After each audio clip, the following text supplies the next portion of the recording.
അല്ലാഹുവിന്റെ ഹബീബ് ഇൽമു പഠിപ്പിച്ചുകൊണ്ടിരിക്കുമ്പോൾ അബൂ സലമ എന്ന് പറയുന്ന ഒരു സഹാബി വളരെ സന്തോഷത്തോടെ നബി തങ്ങളുടെ മുമ്പിൽ ഇരുന്ന് പഠിപ്പിക്കുന്ന ഇൽമുകൾ മുഴുവനും ആ സെക്കൻഡിൽ തന്നെ മനഃപ്പാഠമാക്കുവാനുള്ള പവറുള്ള നല്ല ധീരതയുള്ള ഒരു സഹാബിയായിരുന്നു.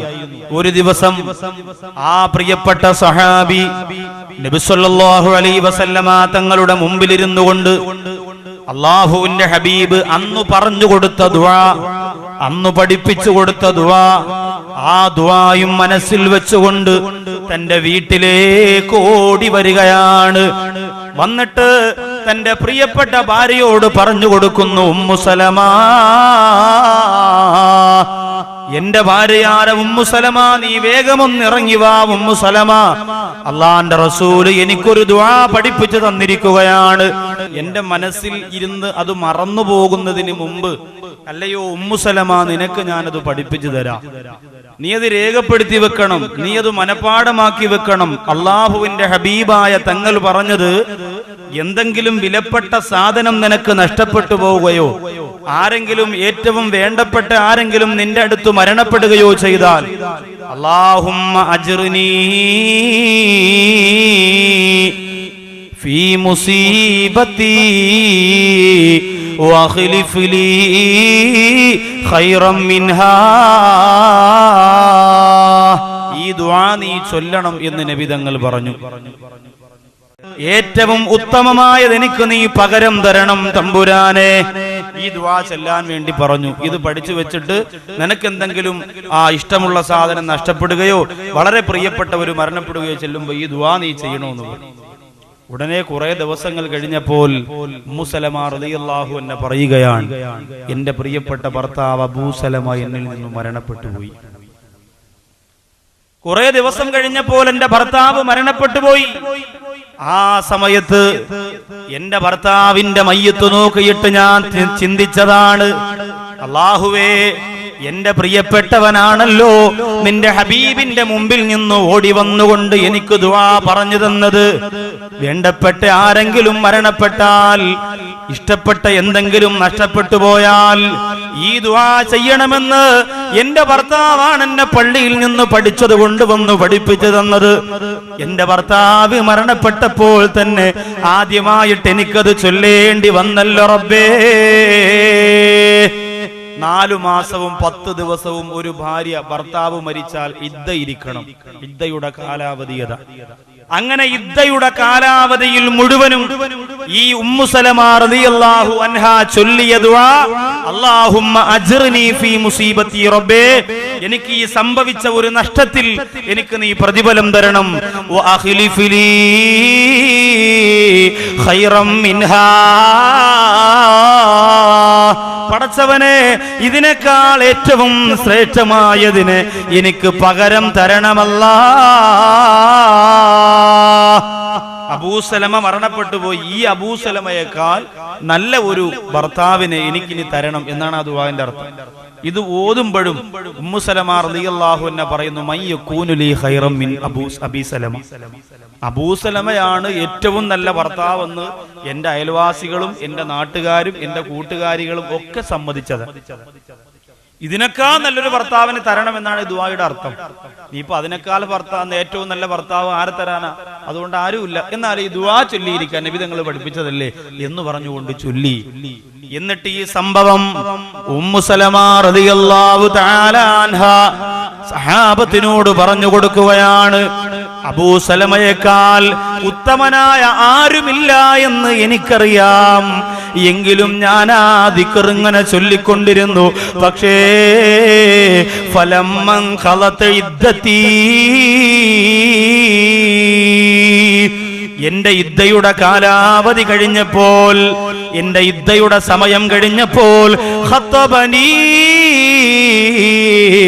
റസൂലുള്ളാഹ്, അള്ളാന്റെ റസൂൽ ഒരാളെ പറഞ്ഞു വിട്ടിരിക്കുകയാണ്.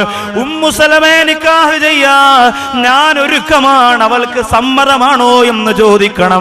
അള്ളാന്റെ റസൂൽ ഒരാളെ പറഞ്ഞു വിട്ടു. ഉമ്മു സലമ പൊട്ടിക്കരയാൻ തുടങ്ങി. എന്റെ ഭർത്താവ് പറഞ്ഞിരുന്ന ദുആ ഞാൻ ചൊല്ലിയപ്പോൾ അബൂസലമയേക്കാൾ നല്ലൊരു ഭർത്താവ് ലോകത്തില്ലെന്നറിയാം. പക്ഷേ 100 അബൂസലമ വന്നാൽ ചേർത്തി വെക്കാൻ കഴിയാത്ത അള്ളാന്റെ റസൂലതാ തന്നെ നിക്കാഹ് കഴിക്കാമെന്ന് പറഞ്ഞിരിക്കുന്നു. ഞെട്ടിത്തരിച്ചുപോയി. അള്ളാന്റെ ഹബീബ് ഉമ്മു സലമയെ പിന്നീട് വിവാഹം കഴിച്ചു. ഈ ദുആ വെറുതെ ആയോ? അള്ളാന്റെ ഹബീബ് പഠിപ്പിച്ച ദുആ പള്ളിയിൽ നിന്ന് അബൂസലമ വന്ന് ഈ ഭാര്യക്ക് പഠിപ്പിച്ചു കൊടുത്തിട്ട് ചൊല്ലിയതും പഠിപ്പിച്ചതും പഠിച്ചതും വെറുതെ ആയോ? നമ്മൾ ആലോചിച്ചേ, ഉമ്മു സലമ റളിയല്ലാഹുവിനെ അള്ളാന്റെ റസൂൽ വിവാഹം കഴിച്ചു. എന്നിട്ട് ഈ പഠിപ്പിച്ചു കൊടുത്തത് കൊണ്ടുള്ള നേട്ടം എന്തെന്നറിയണ്ടേ? ഉമ്മു സലമ റളിയല്ലാഹുവിനെ പറയാൻ, ലോകത്തേതൊരു പെണ്ണും അള്ളാന്റെ ഹബീബിന്റെ കൂടെ കഴിഞ്ഞാൽ വേറെ ഒരു പുരുഷന്മാരെ കുറിച്ചും ചിന്തിക്കുകയില്ല. 2ാം കെട്ടാകട്ടെ 3ാം കെട്ടാകട്ടെ. വിധവയായവരെയൊക്കെ സഹാബത്തിനോട് വിവാഹം കഴിക്കാൻ നബിതങ്ങൾ പറഞ്ഞിട്ടുണ്ട്. നബിതങ്ങളും വിവാഹം കഴിച്ചിട്ടുമുണ്ട്. അപ്പോ വേറെ ഏത് പെണ്ണാണെങ്കിലും അള്ളാന്റെ ഹബീബിന്റെ കൂടെ കഴിഞ്ഞാൽ പിന്നെ വേറൊരു ജീവിതത്തെ കുറിച്ച് ചിന്തിക്കുകയില്ല. കാരണം അള്ളാഹുവിന്റെ ഹബീബാരാണ്? അനമിന്നൂരില്ലാ വകുല്ലു ശൈഇൻ മിന്നൂരി. ഞാൻ അള്ളാന്റെ പ്രകാശമാണ്, ഞാൻ അള്ളാന്റെ പ്രകാശമാണ്. വകുല്ലു ശൈഇൻ മിന്നൂരി. ലോകത്തുള്ള എല്ലാ വസ്തുക്കളും എന്റെ പ്രകാശമാണ്. നബി മുഹമ്മദ് മുസ്തഫ. ആ പ്രകാശം ഇന്ന് മസ്ജിദുൻ നബവിയിൽ ചെന്നാലും നമുക്ക് കാണാം. ഇന്ന് മദീനയുടെ റൗള ശരീഫിന്റെ 10,000 മാലാഖമാരും അടത്തുള്ളികളെ പോലെ പെയ്തിറങ്ങുന്ന സ്വർഗത്തിന്റെ വെള്ളരിപ്രാവുകൾ സന്തോഷത്തോടെ പാറിപ്പറക്കുന്ന ലക്ഷക്കണക്കാറ് ജനങ്ങളുടെ ഹൃദയം ഇളക്കി വെച്ച് പൊട്ടിക്കരയുന്ന മസ്ജിദുൻ നബവിയുടെ മുമ്പത്ത് പോയാ ആ പ്രകാശം നമുക്ക് കാണാം. അല്ലാഹു അത് കാണാൻ, അല്ലാഹു അത് അനുഭവിക്കാൻ, അല്ലാഹു അത് ആസ്വദിക്കാൻ അവിടെ ചെന്ന് ഹൃദയം പണയപ്പെടുത്തിയിട്ട് റൗള ശരീഫിന്റെ മുറ്റത്തിരുന്നു കൊണ്ട് പൊട്ടിക്കരയാ. സൃഷ്ടാവായ പടച്ചവനെ, മണിക്കിണർ പള്ളിയുടെ പരിശുദ്ധമായ മുറ്റത്ത് വന്നിരിക്കുന്ന മുഖ്ലിസീങ്ങൾക്ക് നീ ഭാഗ്യം കൊടുക്കണേ അല്ലാ. എല്ലാരും നിയ്യത്ത് ചെയ്യണം, എല്ലാരും അതിനുവേണ്ടി മനസ്സു വെക്കണം. സ്വലാത്ത് ഒരുപാട് ചൊല്ലി ഒരുങ്ങി ഇറങ്ങണം. അള്ള വഴി എളുപ്പമാക്കി തരട്ടെ. ഈ ഉമ്മു സലമ റളിയല്ലാഹു അൻഹ പറയുകയാണ്, എന്റെ പ്രിയപ്പെട്ടവനായ അള്ളാന്റെ റസൂലിന്റെ കൂടെ വിവാഹത്തിന് ശേഷം രാവും പകലും ഞാൻ കഴിഞ്ഞുകൊണ്ടിരിക്കുമ്പോഴും എന്റെ മനസ്സിൽ ഞാൻ അബൂസലമയെ ഓർക്കാത്ത സമയമില്ല. എന്റെ മനസ്സിൽ എന്റെ പഴയ ഭർത്താവ്, എനിക്ക് ഇൽമു പഠിപ്പിച്ചു തന്ന എന്റെ ഭർത്താവ്, ആ ഭർത്താവിനെ ഓർക്കാത്ത ഒരൊറ്റ നിമിഷം പോലും നബി തങ്ങളുടെ കൂടെ ഞാൻ ജീവിച്ചിട്ടില്ല. കണ്ടോ, ഈ സ്നേഹം ഭർത്താവ് പിടിച്ചു വാങ്ങിയത് എങ്ങനെയാണ്? ആത്മീയത പഠിപ്പിച്ചു കൊടുത്തത് കൊണ്ടാ കിട്ടിയത്. ഭാര്യ പറയുന്നതിന്റെ താളത്തിനൊത്ത് തുള്ളിയിട്ട് ഭാര്യ പറയുന്ന മോഡലൊക്കെ കാണിച്ചു നടക്കുന്ന ഭർത്താക്കന്മാരുണ്ടല്ലോ.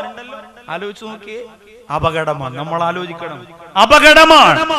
ഭാര്യയ്ക്ക് ഹിദായത്തിന്റെ വഴി, ആത്മീയത തുറന്നു കാണിച്ചു കൊടുക്കാൻ ഭർത്താക്കന്മാർക്ക് കഴിഞ്ഞാൽ ആ ഭർത്താവിനെ ആഖിറത്തിന്റെ വിജയത്തിന് വേണ്ടി ഭാര്യ ഓർമ്മിക്കും. ഭാര്യ ഓർമ്മിക്കുന്നത് കൊണ്ട് കാര്യമില്ല. നിങ്ങൾ മരിച്ചാൽ എന്തിനായിരിക്കും നിങ്ങളുടെ ഭാര്യ കരയുന്നത്? നിങ്ങൾ അങ്ങനെ ഒന്ന് ചിന്തിച്ചു. ബഹുമാനപ്പെട്ട തഴവ ഉസ്താദ് പറഞ്ഞതുപോലെ, സിനിമയ്ക്ക് സ്കൂട്ടറിൽ കൊണ്ടുപോകാനെന്നെ ആരുണ്ട് എന്നോർത്തവളതാ കരയുന്നേ. ഭർത്താവ് മരിച്ചു കിടക്കുന്നു, ഭാര്യ അടുത്തിരുന്നു കൊണ്ട് കരയുകയാണ്. അല്ലാഹുവേ പടച്ചവനെ, മമ്മൂട്ടിയുടെ ബെസ്റ്റ് ആക്ടർ കാണാൻ പൾസറിന്റെ പുറകിൽ എന്നെയും വെച്ചിരുത്തിയിട്ട് മണിക്കിണറിന്റെ മുമ്പിലൂടെ വാഹനം ഓടിച്ചു പോയ ഭർത്താവാണ് ഈ കിടക്കുന്നത്. നാളെ ആരാണ് പടച്ചവനെ എന്നെ അടുത്ത സിനിമയ്ക്ക് കൊണ്ടുപോകുന്നത്? എന്നെ ഉത്സവത്തിന് കൊണ്ടുപോയ ഭർത്താവാണ്, എന്നെ സിനിമയ്ക്ക് കൊണ്ടുപോയ ഭർത്താവാണ്. ഞാൻ പറഞ്ഞ താളത്തിനൊക്കെ തുള്ളിയിട്ട് എന്റെ ശരീരം പ്രദർശിപ്പിച്ചുകൊണ്ട് നടന്നു പോകാൻ അനുവാദം തന്ന ഭർത്താവാണ്. എന്ന് ചിന്തിച്ചുകൊണ്ട് ഭാര്യ കരഞ്ഞിട്ടോ ഭാര്യ ദുഃഖിച്ചിട്ടോ നിനക്ക് എന്ത് മണ്ണാകട്ടയാണ് കിട്ടാൻ പോകുന്നത്? എന്റെ മോഡൽ ഭർത്താക്കന്മാരെ, പിന്നെ എന്തിന് നിന്റെ ഭാര്യ കരയണം? നിന്റെ ഭാര്യയുടെ കണ്ണെന്തിന് നിറയണം? നിന്റെ ഭാര്യ എന്തിന് വിലപിക്കണം? നിന്റെ മയ്യത്ത് നോക്കിയിട്ടാ പ്രിയപ്പെട്ടവള് പറയാനുള്ളത് എന്തെന്നറിയുമോ? അല്ലാഹുവേ, എന്നെ പൊന്നുപോലെ നോക്കിയവനാണ്, എന്റെ പട്ടിണി മാറ്റിയവനാണ്, എനിക്ക് വേണ്ടി കഷ്ടപ്പെട്ടവനാണ്. ഞാനെന്ന് പറഞ്ഞാൽ വല്ലാത്ത ജീവനാണ്. ഞാനെന്തു പറഞ്ഞാലും അല്ലാഹുവേ സാക്ഷി നിർത്തി എന്നെ സ്നേഹിച്ച ഭർത്താവാണ്. അതുകൊണ്ട് റഹ്മാനായ റബ്ബേ, എന്റെ ഭർത്താവിന്റെ ബർസഖ് ജീവിതം സന്തോഷത്തിലാക്കണേ അല്ലാ എന്നൊരു ഭാര്യ ദുആ ചെയ്യണമെങ്കിൽ ആത്മീയത പഠിപ്പിച്ചു കൊടുക്കണം. എങ്കിലേ കഴിയൂ, എങ്കിലേ സാധിക്കൂ. ഉസ്താദിന്റെ റൂമിൽ അന്നസീം അടുക്കി വെച്ചിരിക്കുന്നു, ഉസ്താദിന്റെ വീട്ടിൽ അന്നസീം അടുക്കി വെച്ചിരിക്കുന്നു, പള്ളിയുടെ മൂലയ്ക്ക് അന്നസീമും അൽബുസ്താനും അടുക്കി വെച്ചിരിക്കുന്നു. ഏതെങ്കിലും ഒരു വീട്ടിൽ അൽബുസ്താനും അന്നസീമും ഉണ്ടോ? കുടുംബവും പൂങ്കാവനവും ഉണ്ടോ? സുന്നി വോയിസും സുന്നി അഫ്കാറും ഉണ്ടോ? ആലോചിച്ച് നോക്കി. ഒരു ഇസ്ലാമിക പ്രസിദ്ധീകരണങ്ങളും നമ്മുടെ ഉമ്മാക്ക്, നമ്മുടെ ഇത്താക്ക്, നമ്മുടെ കുടുംബത്തിലുള്ളവർക്ക് വായിക്കാൻ തീരെ താല്പര്യമില്ല. ആഴ്ചപ്പതിപ്പ് 4 വീട്ടുകാർ ഒരുമിച്ച് ആദ്യം അവിടുത്തെ ഇത്ത വാങ്ങും, അടുത്ത ഒരു വ്യാഴാഴ്ച അത് വാങ്ങിച്ചിട്ട് 5 രൂപ കൊടുക്കുമ്പോൾ അത് കിട്ടും. എന്നിട്ട് അത് വായിച്ചു തീർന്നിട്ട് ഐഷത്തിപ്പുറത്ത് ആരിഫാക്ക് കൊടുക്കും, ആരിഫ വായിച്ചിട്ട് റംലാക്ക് കൊടുക്കും, റംല വായിച്ചിട്ട് സൈനബാക്ക് കൊടുക്കും. പിറ്റേ ആഴ്ച സൈനബ വാങ്ങിച്ചിട്ട് സൈനബ ഇപ്പുറത്തോട്ട് കൊടുക്കും, ഇവിടെ നിന്ന് ഇങ്ങനെ കൊടുക്കും. ഇങ്ങനെ ഓരോ 2-3 മാസങ്ങളാകുമ്പോൾ മാത്രം 5 രൂപ മുടക്കിയാൽ മതി. ആഴ്ചപ്പതിപ്പ് കൃത്യമായിട്ട് കിട്ടിക്കൊണ്ടിരിക്കും. ആരോഗ്യ മാസിക നമ്മുടെ വീട്ടിലെ വായനയാണ്. പാപ്പ ചായക്കടയിൽ നിന്ന് ചായ കുടിച്ചുകൊണ്ടിരിക്കുമ്പോൾ ആരോഗ്യ മാസിക, അതിനകത്ത് മഞ്ജു വാര്യർ പറഞ്ഞിരിക്കുന്നു 10 വയസ്സ് കുറയാൻ 10 വഴികൾ. പാപ്പ വിചാരിക്കും അങ്ങനെയാണെങ്കിൽ ഒന്ന് വാങ്ങിച്ചുകൊണ്ട് ഉമ്മാമാ കൊണ്ട് കൊടുക്കാം. 40 വയസ്സ് കുറച്ച് 30 ആക്കി കിട്ടിയ അത്രയും റാഹത്താവും. 10 രൂപയുടെ കേസല്ലേ ഉള്ളൂ, അത് വാങ്ങിക്കൊണ്ട് വന്നിട്ട് കൊടുക്കും. മാമ വായിക്കുമ്പോൾ ഇത് മരുന്ന് കഴിക്കുന്ന കണക്കല്ല, ഇത് ഒരുപാട് എക്സസൈസ് ഒക്കെ ഉള്ളതാ. ഇന്ന് എല്ലാ സ്ഥലത്തും ഉണ്ടല്ലോ എക്സസൈസ് ചെയ്യുന്ന സാധനങ്ങൾ അല്ലേ. 10-20 വയസ്സായ കുട്ടികൾക്ക് വയറു കുറയ്ക്കാനും കവിളിറക്കാനും ശരീരം നന്നാക്കാനുള്ള യന്ത്രങ്ങളുണ്ട്. പള്ളിയിൽ പോണ ഉപ്പാപ്പ സ്വിച്ച് കാണിട്ട് അറിയാതെ കാലതിനകത്തായി പോയാൽ തറാവി തീർന്നാലും ഇറങ്ങി വരാൻ പറ്റില്ല, അങ്ങനെ ഓടിക്കൊണ്ടിരിക്കും. ഇതാണ് പുതിയ യന്ത്രം. അള്ളാഹു കാത്തുരക്ഷിക്കുക. എല്ലാ വീടുകളിലും, മിക്ക വീടുകളിലും ഉള്ളതാ. അത് വേണ്ടെന്നൊന്നുമല്ല ഞാൻ പറയാ, ഇതൊക്കെ എല്ലാം ഉണ്ടല്ലോ നമ്മുടെ വീടുകളിൽ. നാം അവഗണിക്കുന്ന കാര്യങ്ങളെ നമ്മളൊന്ന് ചിന്തിച്ചു നോക്കി. എത്രയോ ഉസ്താദുമാര് ഒരുപാട് കിതാബുകൾ പരിശോധന നടത്തിയിട്ട് എഴുതിവിടുന്ന പുസ്തകങ്ങൾ, മാസികകൾ, വാരികകൾ, അത് വായിക്കാനും നാളുണ്ടോ? അത് കേൾക്കാനും നാളുണ്ടോ? അത് പറഞ്ഞു കൊടുക്കാനും നാളുണ്ടോ? ഒരു ഭർത്താവ് ഭാര്യയോട് പറയുന്നത് നീ വായിച്ചു പഠിക്കണം. ഭാര്യയും ഭർത്താവും ഒരുമിച്ചിരുന്നിട്ട് ഒരു പുസ്തകത്തിന്റെ ഭാഗമെടുത്തിട്ട് ചർച്ച ചെയ്യുകയാണ്. ഇതിനകത്ത് നിസ്കാരത്തെ കുറിച്ച് പറഞ്ഞിരിക്കുന്നത് കണ്ടോ? ഇതിനകത്ത് ഇബാദത്തിനെ കുറിച്ച് പറഞ്ഞിരിക്കുന്ന കണ്ടോ? അങ്ങനെ ചർച്ച ചെയ്യുന്ന ദീനുള്ള ഒരു കുടുംബം മണിക്കിണറിന്റെ പരിസരത്തുണ്ടോ? അങ്ങനെ ഒരു കുടുംബമുണ്ടായിരുന്നു പഴയ കാലത്ത്. ഉമ്മമാര് മക്കളെ വിളിച്ചിരുത്തി ഖബറിനെ കുറിച്ച് പറയുന്ന, പരലോകത്തെ കുറിച്ച് പറഞ്ഞ് ഗൗരവമുള്ള ചിന്തകൾ സമ്മാനിക്കുന്ന ഒരു കാലഘട്ടം നമുക്ക് മുമ്പ് കഴിഞ്ഞു പോയിട്ടുണ്ട്. അതുകൊണ്ട് എന്റെ പ്രിയപ്പെട്ടവരെ, ഇൽമിന്റെ ജീവിതത്തിലേക്ക് ഞാനും നിങ്ങളും കടന്നു വരണം. അല്ലാഹുവിന്റെ റസൂല് പറയുന്നു, മൻ സലക ത്വരീഖൻ യൽതമിസു ഫീഹി ഇൽമാ സഖലല്ലാഹു ലഹു ത്വരീഖൻ ഇലൽ ജന്നാ. ഇൽമു പഠിക്കുന്ന വഴിയിലേക്ക് നിങ്ങൾ ആരെങ്കിലും പ്രവേശിച്ചാൽ സഹലല്ലാഹു ലഹു ത്വരീഖൻ ഇലൽ ജന്ന, സ്വർഗ്ഗത്തിലേക്ക് ഒരു വാതിൽ, ഒരു വഴി അല്ലാഹു എളുപ്പമാക്കി കൊടുക്കും. അവന് ഇൽമു പഠിച്ചുകൊണ്ടിരിക്കുമ്പോഴാണ്. ഡിഗ്രി എടുത്ത്, ബാക്കവി എടുത്ത്, സക്കാഫി എടുത്ത്, അക്രമി എടുത്ത്, അഫ്ളലി എടുത്ത്, അഷ്റഫി എടുത്ത് ഇനി എനിക്കൊന്നും പഠിക്കണ്ട എന്നല്ല, എനിക്കൊന്നും പഠിക്കണ്ടെന്നല്ല. ഒരു സനദ് ദാന സമ്മേളനം, കേരളത്തിലെ വലിയ ഒരു കോളേജിലെ സനദ് ദാന സമ്മേളനത്തിൽ എന്റെ ഒരു പ്രിയപ്പെട്ട ഉസ്താദ് പ്രസംഗിക്കുന്നത് ഞാൻ കാസറ്റിലൂടെ കണ്ടതാ. എന്താണെന്നറിയോ ഉസ്താദ് പറയാ, നിങ്ങൾക്ക് ഇന്ന് സനദ് തരികയാണ്. 10-15 വർഷം ഓതി പഠിച്ച മുത്തഅല്ലിമീങ്ങളിൽ നിന്ന് ഉസ്താദ് എന്ന പദവിയിലേക്ക് വന്നവർക്ക് ഇന്ന് സനദ് തരികയാണ്. എന്നിട്ട് അവരോട് പറയുന്നു, ഇനി പോയിട്ട് വേണം നിങ്ങൾ എന്തെങ്കിലും പഠിക്കാൻ, ഇതുവരെ പഠിച്ചതല്ല, ഇനിയാണ് നിങ്ങൾ എന്തെങ്കിലും പഠിക്കാനുള്ളത് എന്ന് പറഞ്ഞാണ് സനത് കൊടുത്തത്. എന്ന് പറഞ്ഞാൽ ഇനി വലിയ ഷീഖായിട്ട് പള്ളിയിൽ വന്ന് കസേരയിട്ട് ദിക്റും ചൊല്ലി ഇരിക്കാനല്ല, ഇനിയാണ് പഠിച്ചാൽ തിരിയുന്ന പ്രായം, ഇനിയാണ് പഠിക്കാനുള്ളത്. ഡിഗ്രി എടുത്തിറങ്ങിയിട്ട് പഠിക്കണം. ആലോചിച്ച് നോക്കി, ഞാൻ ഈ വാത് പറയുന്നതൊക്കെ ഡിഗ്രി എടുക്കുന്നതിന് മുമ്പ് പഠിച്ചതല്ല, അതിന് ശേഷം പഠിച്ചതാണ്. എന്റെ പ്രിയപ്പെട്ട ഉസ്താദുമാരും എന്റെ സുഹൃത്തുക്കളും അവരുമായി ചർച്ച ചെയ്ത് പഠിച്ചത്. നമുക്ക് എങ്ങനാലേ ഇൽമു കിട്ടുള്ളൂ. നമ്മളൊക്കെ ചിന്തിക്കണം, അല്ലാഹു സുബ്ഹാനഹു വ തആലയെ പേടിച്ച് വിറച്ചുകൊണ്ട് ഉറക്കത്തിൽ നിന്ന് ഞെട്ടി ഉണർന്ന് പള്ളിയിൽ വന്ന് ഖുർആൻ ഓതണമെങ്കിൽ ആത്മീയതയുടെ തെളിച്ചം കിട്ടിയത് കൊണ്ടാണ്. നമ്മുടെ ഭാര്യയ്ക്കും അങ്ങനെ കിട്ടണം. ഭാര്യ പുതപ്പിനടി കിടന്നുറങ്ങുന്നു, ഐശത്തെ ഞാൻ പള്ളിയിൽ പോവാട്ടോ, ശരി അസ്സലാമു അലൈക്കും. അങ്ങനെ മച്ച പള്ളിയിൽ പോയി നിസ്കരിച്ചിട്ട് വരുമ്പോഴും താത്തച്ചി ഞാള് ഒഴിക്കിട്ട് കിടന്ന് ഉറങ്ങുകയാണ്. അത് പറ്റൂല. ഒരുമിച്ചുള്ള കുടുംബജീവിതം, ദീനുള്ള കുടുംബജീവിതം. അല്ലാഹുവിന്റെ ഹബീബ് പറയുകയാ, റഹിമല്ലാഹു ഇംറഅ, ഒരു പെണ്ണിന് അല്ലാഹു റഹ്മത്ത് ചെയ്യട്ടെ. ആ പെണ്ണ് ചെയ്യുന്ന ഡ്യൂട്ടി എന്തെന്നറിയുമോ? അതിരാവിലെ സുബഹിയുടെ സമയത്ത് തന്നെ ഉണരുകയാണ്, ശരീരശുദ്ധി വരുത്തി വുളു എടുത്തുകൊണ്ട് കിടക്കുന്ന ഭർത്താവിന്റെ അടുത്ത് വന്നിരിക്കുന്നു.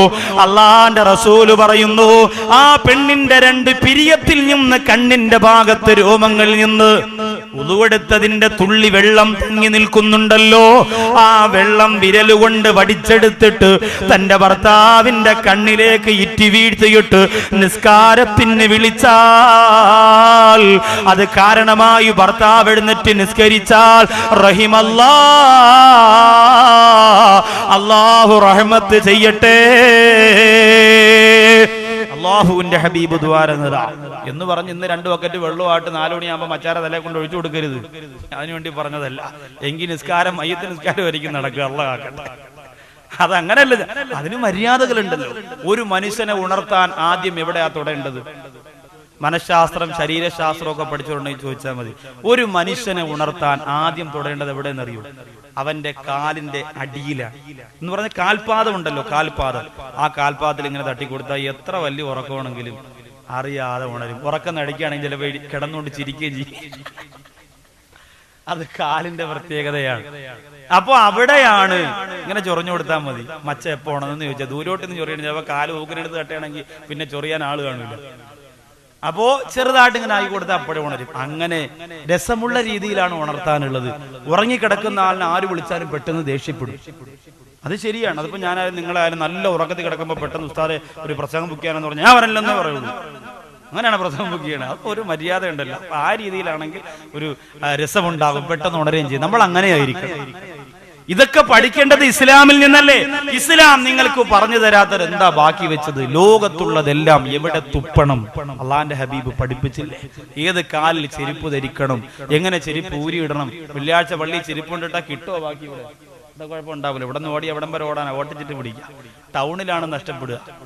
ഇറങ്ങി വരുമ്പോ കാലെങ്ങനെ ഇരുന്നാലും കുഴപ്പമില്ല. കേരള അറുന്നൂറിന്റെ ചെരുപ്പും കയറി എടുത്തിട്ടുണ്ടെങ്കിൽ കാല് കണഞ്ഞാന്നിരിക്കുള്ളൂ. പക്ഷെ കയറുന്നത് 1000ന്റെ ചെരുപ്പൊക്കെ കാലിൽ കയറുള്ളൂ. കിട്ടണേ കൊണ്ട് ഒരൊറ്റ പോക്ക. ഒരുപാട് സ്ഥലങ്ങളിൽ ചെരുപ്പ് പോഷണമുണ്ട്. ചെരുപ്പ് എവിടെ എങ്ങനെ ധരിക്കണം, ഏത് കാലിൽ ആദ്യം ധരിക്കണം, ഏതിൽ നിന്ന് ഊരണം, അതുപോലെ തന്നെ എല്ലാം വിശുദ്ധ ഇസ്ലാം പഠിപ്പിക്കുന്നുണ്ട്. ഇത് ഭർത്താക്കന്മാർക്ക് പഠിക്കാൻ അവസരങ്ങളുണ്ട്. പള്ളിയിൽ, ദറസുകളിൽ, സ്ഥാപനങ്ങളിൽ, കോളേജുകളിൽ, പുസ്തകങ്ങളിൽ, പ്രഭാഷണങ്ങളിൽ, പ്രബന്ധങ്ങളിൽ, കാസറ്റുകളിൽ, സമ്മേളനങ്ങളിൽ എല്ലാം ഭർത്താവ് ഇങ്ങനെ കേട്ടുപഠിക്കുമ്പോൾ വീട്ടിന്റെ അകത്ത് 3ാം ക്ലാസ് വരെ മദ്രസയിൽ പോയി, പിന്നെ പ്രായമായി പോയി മോളെന്ന് പറഞ്ഞ് മദ്രസ പഠനം നിർത്തിയ എന്റെ പ്രിയപ്പെട്ട പെങ്ങന്മാർക്ക് പഠിക്കാൻ അവസരമുണ്ടോ? അവർക്ക് പഠിപ്പിച്ചു കൊടുക്കേണ്ടത് ഭർത്താക്കന്മാരാണ്. വലിയ ശുദ്ധിയുടെ കുളിയെ കുറിച്ച് പഠിപ്പിച്ചു കൊടുക്കണം. കാരണം എന്തെന്നറിയോ? ഒരു പെണ്ണിന് മാസരക്തം പുറപ്പെട്ടിട്ട് കുളി ശരിയാകാതെയാണ് കുളിച്ച് കയറിയതെങ്കിൽ അവൾ ഓതുന്ന ഖുർആൻ ഹറാമല്ലേ? ആ പെണ്ണ് ചെയ്യുന്ന സുജൂദിന് പോലും അള്ളാന്റെ ഭാഗത്ത് നിന്ന് ശിക്ഷയില്ലേ? അതുകൊണ്ടാണ് അള്ളാന്റെ ഹബീബ് പൊന്നാര നബി തങ്ങൾ പറഞ്ഞത്, എടോ ഭർത്താക്കന്മാരെ, ഭാര്യമാരെ കൊണ്ട് ഒരുക്കി ചമച്ചുകൊണ്ട് നടന്നാ പോരാ. എവിടെയൊക്കെ പഠനവേദികളുണ്ടോ അവിടെ കൊണ്ടിരുത്തിയിട്ട് നിന്റെ പ്രിയപ്പെട്ട ഭാര്യമാർക്ക് അറിവ് പഠിപ്പിച്ചു കൊടുക്കണേ. നുകർന്നു കൊടുക്കണം. അവര് അറിവുള്ളവരാകണം. കുളിയെക്കുറിച്ച്, ഇദ്ദയെക്കുറിച്ച്, ത്വലാഖിനെ കുറിച്ച്, മക്കളോടുള്ള മര്യാദകളെ കുറിച്ച്, ബാധ്യതകളെ കുറിച്ച്, ദീനീ ചിട്ടകളെ കുറിച്ച്, ചിന്തകളെ കുറിച്ച് ബോധമുള്ള ഭാര്യമാരായി, കുടുംബിനികളായി നിങ്ങളുടെ സഹോദരിമാര്, നിങ്ങളുടെ ഭാര്യമാര് മാറിയാ അൽഹംദുലില്ലാഹ്, ആ കുടുംബത്തിനകത്ത് ഈമാന്റെ വെളിച്ചം അല്ലാഹു തരുന്നതാണ്. അതവിടെ നിൽക്കട്ടെ. അടുത്ത കാര്യം ഇതുകൂടി പറഞ്ഞ് പിന്നെ ഭാര്യമാരിലേക്ക് കടക്കുക. അടുത്ത കാര്യം, ഇന്ന് പഠിക്കുന്ന രണ്ടാമത്തെ കാര്യം, ഭർത്താവ് എപ്പോഴും നല്ല ശുദ്ധിയും വൃത്തിയും ഉള്ളവനായിട്ട് വേണം ഭർത്താവ് നടക്കാൻ. വീട്ടിനകത്താണെങ്കിലും പുറത്താണെങ്കിലും, കല്യാണത്തിന് പോയാലും മരണത്തിന് പോയാലും, കല്യാണം കഴിഞ്ഞ ആദ്യത്തെ മാസമാണെങ്കിലും അവസാനത്തെ മാസമാണെങ്കിലും ഒരുങ്ങി നല്ല ടിപ് ടോപ്പായിട്ട് വൃത്തിയോടെ വെടിപ്പോടെ ശരീരശുദ്ധിയോടെ നടക്കണം. അതാണ് നല്ല സ്വഭാവം, എപ്പോഴും ആവശ്യമാണ്. അതാണ് നല്ലത്. അങ്ങനെ നടക്കണമെന്ന് നബിതങ്ങളാ പറഞ്ഞത്. കാരണം എന്തേ? ലോകത്തല്ലാഹു പടച്ച ശരീരങ്ങളിൽ വെച്ച് ഏറ്റവും ദുർഗന്ധമുള്ള ശരീരം മനുഷ്യന്റെ ശരീരമാണ്. ഒരു നായ ഇവിടെ മരിച്ചു കിടന്നാൽ, സത്തുപോയി കിടന്നാൽ, സത്തുപോയി എന്നാണ് പറയാ, ചത്തുപോയി എന്നല്ല. ഒരു നായ സത്തുപോയി ഇങ്ങനെ ഇവിടെ കിടക്കുകയാണ്. സത്തെന്ന് പറഞ്ഞാൽ റൂഹ്, അത് പോകുമ്പോഴാണ് സത്തുപോയി എന്ന് പറയാം. അതിനെ നമ്മൾ ഇന്ന് ചത്തുപോയി എന്ന് പറയാം. നമ്മളല്ലെങ്കിൽ അങ്ങനെയാണല്ലോ. മുഹമ്മദ് അലിയെ മമ്മാലി, അബൂബക്കറിനെ അവ്വക്കരി, അബ്ദുറഹ്മാനിനെ അത്രാമ്പുള്ള, മുഹമ്മദ് കണ്ണിനെ മമ്മക്കണ്ണ്, നമ്മൾ അങ്ങനെയല്ലേ വിളിക്കുള്ളൂ. നമ്മളെ മലയാളികളല്ലെങ്കിലും അങ്ങനെ. അപ്പൊ അങ്ങനെ ഒരു നായ ഇവിടെ കിടക്കാൻ 3 ദിവസം വേണമെങ്കിലും കിടക്കും. ചെറിയൊരു ദുർഗന്ധം വരും. ഓരോരുത്തർ കാണുമ്പോൾ ചോദിക്കടാ എന്താടാ അതൊന്നും എടുത്ത് കുഴിച്ചിടാത്ത, ഓ ഇതൊരു ദുർഗന്ധമാ എന്ന് പറഞ്ഞെങ്കിൽ പോകും. ഒരു മനുഷ്യനെ അതുപോലെ കൊണ്ട് കിടത്തണം മരിച്ചിട്ട്. 3 ദിവസം പോയിട്ട് 24 മണിക്കൂറിൽ കൂടുതൽ അവിടെ കിടക്കാൻ പറ്റൂല. ഈ നാട് മൊത്തവും ദുർഗന്ധം കൊണ്ട് നിറയും.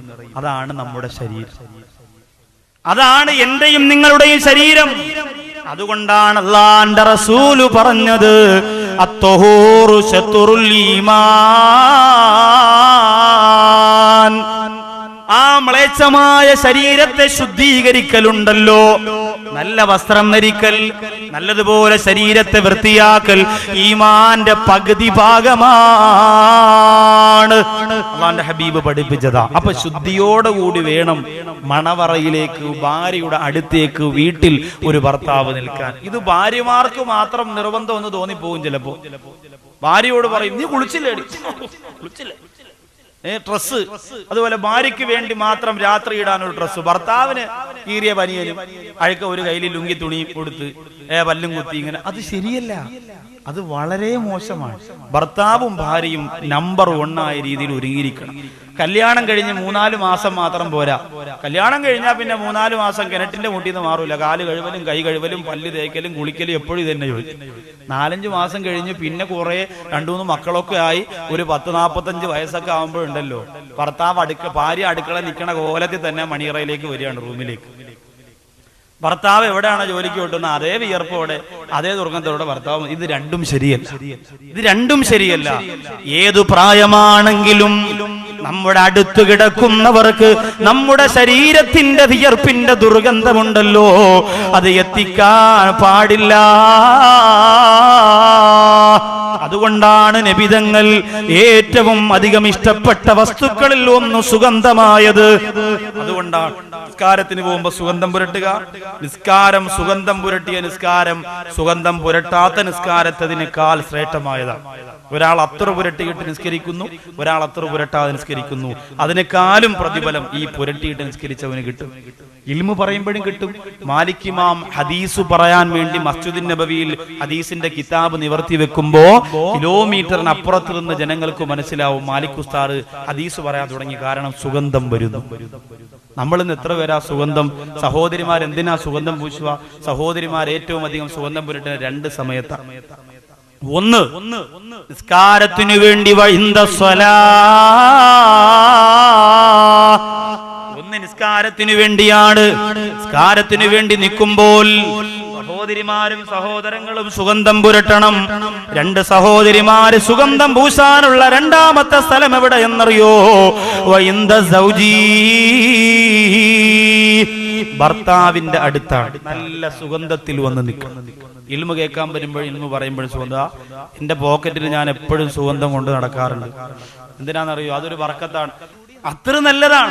മുത്തഅല്ലിമീങ്ങൾ ഏത് ദറസിൽ പഠിക്കുന്ന മുത്തഅല്ലിമിന്റെയും പെട്ടി തുറന്നു നോക്ക്, ചെറിയൊരു കുപ്പിയാണ്, അത്ര നല്ല റാഹത്താണ്. അതിങ്ങനെ പുരട്ടിയാൽ അള്ളാന്റെ റസൂല് പറഞ്ഞതെന്താ? മൻ തോബ റീഉഹു സാദ അഖ്ലുഹു.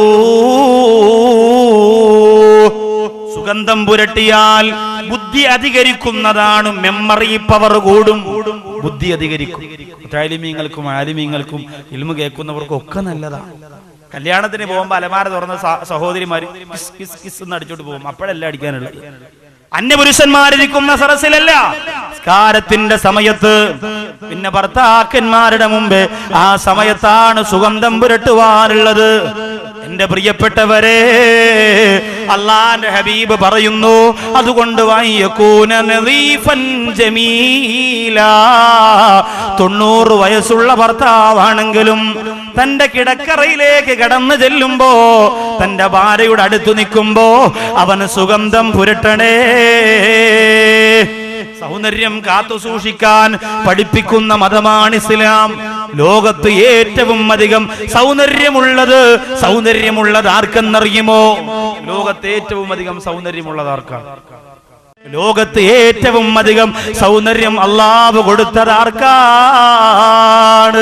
മന്ദസ്മിതമായി മധുമൊഴി തീർത്തൊരു പൂവേ മഹ്മൂദേ, മാണിക്യം മരതകം നാണിക്കുന്നുള്ളൊരു ചേലേ പനിനീരേ, മാതൃക പാത ഉലകത്തിൽ മുഴുവനും വീശി കനിഞ്ഞോരേ, മാണിക്യക്കല്ലും മരതകവും തോൽക്കുന്ന നബിയോരേ. അല്ലാഹുവിന്റെ ഹബീബായ നബി മുഹമ്മദ് മുസ്തഫ സല്ലല്ലാഹു അലൈഹി വസല്ലം തങ്ങൾ കാണും. പഴയ കാലത്തൊക്കെ നമ്മുടെ നബിദിനം പള്ളിയിൽ നടക്കുമ്പോൾ കുഞ്ഞു മക്കൾ വന്ന് ഇങ്ങനെ പാട്ട് പാടും. എന്ത് രസമാ! പാപ്പമാരൊക്കെ ഫ്രണ്ടിൽ നിന്ന് ഇങ്ങനെ നല്ല റാഹത്ത, കുഞ്ഞു ശബ്ദത്തിൽ കുഞ്ഞു മക്കൾ വന്ന് പാടിയാൽ എന്ത് രസമായിരിക്കും. ഇതുപോലത്തെ പാട്ടാ പാടാം. ഇന്ന് നബിദിന സമ്മേളനത്തിനൊക്കെ പോയി കുഞ്ഞു മക്കളെ നബിദിന കലാപരിപാടിക്ക് മാർക്കിടാനിരിക്കുന്ന ഉസ്താദന്മാർക്ക് ഭ്രാന്തെടുക്കും. ഇതെന്തോടെ ഈ പാടുന്നത്? എത്ര മാർക്ക് ഇടും? രജിസ്റ്റർ ഇങ്ങനെ ബുക്കും വെച്ച് ഇങ്ങനെ ഇരിക്കും, പേനയും വെച്ച്. മക്കൾ കയറിയിട്ട് കുഞ്ഞു മക്കൾ മദ്രസ പഠിക്കുന്ന അസ്സലാമു അലൈക്കും എന്ന് പറയും.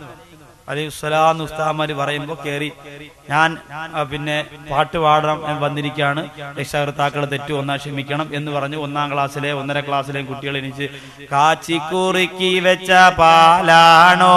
അപ്പൊ ഉസ്താദ് വിചാരിക്കും നബിയെ കുറിച്ചായിരിക്കും. നല്ല വരികൾ. കാനന വനീലെ തേനാണോ? ഉസ്താദ് പറയാം ആഹാ. അടുത്ത ഇങ്ങനോട്ട് അടുത്ത വരിക കാമിനി നിൻചിരി ഏതാണ്, പറയൂ നിൻ കരളിൽ ഇന്നെന്താണ്? ഉസ്താദ് പറയാം അല്ലാ ഇത് ഏത് മാർക്കിടും? അടുത്ത കൊച്ചി 2ാം ക്ലാസ്സിൽ പഠിക്കണോ? അസ്സലാമു അലൈക്കും കനകാംബരമാണോ? ഇത് നബിയെ കുറിച്ചാണ്. ഇത് നബി അവൻ കിടില. വീണ്ടും ഇങ്ങനെ തന്നെ കനകാംബരമാണോ, നീ കാമിനിയാണോ, എൻ കാമുകിയാകാൻ സമ്മതമാണോ? മദ്രസയിലാ നബിദിന കലാപരിപാടിയാ. ഇതിനെതിരെ ഉസ്താദുമാർക്ക് മിണ്ടാൻ പറ്റുമോ? ഉടനെ വാപ്പമാര് പറയും മൂലാര് നിങ്ങൾ എങ്ങനെയെങ്കിലും അതെങ്കിലും പാടിയത് വളരെ ഹൈറ്, ചീത്ത വിളിക്കാതെ ഇറങ്ങി പോയല്ലോ. വാപ്പമാർ അങ്ങനെ പറയുള്ളൂ. നമ്മൾ ആലോചിച്ചേ, നമ്മുടെ മക്കളെ മാറ്റിയെടുത്തേ പറ്റൂ. ഈ നാട്ടിലത് നടക്കും. ഈ നാട്ടിൽ ഉറപ്പായിട്ട് നടക്കും. നമ്മുടെ മക്കളെ ഒരാൾ വഴിതെറ്റിപ്പോകരുത്. നല്ല മക്കളാണ്, ഒരുപാട് യുവാക്കളുണ്ട്. അള്ളാഹു ആ യുവ സുഹൃത്തുക്കളെ മുഴുവനും അള്ളാഹു ദീനിന്റെ ചുണക്കുട്ടന്മാരാക്കി മാറ്റുമാറാകട്ടെ.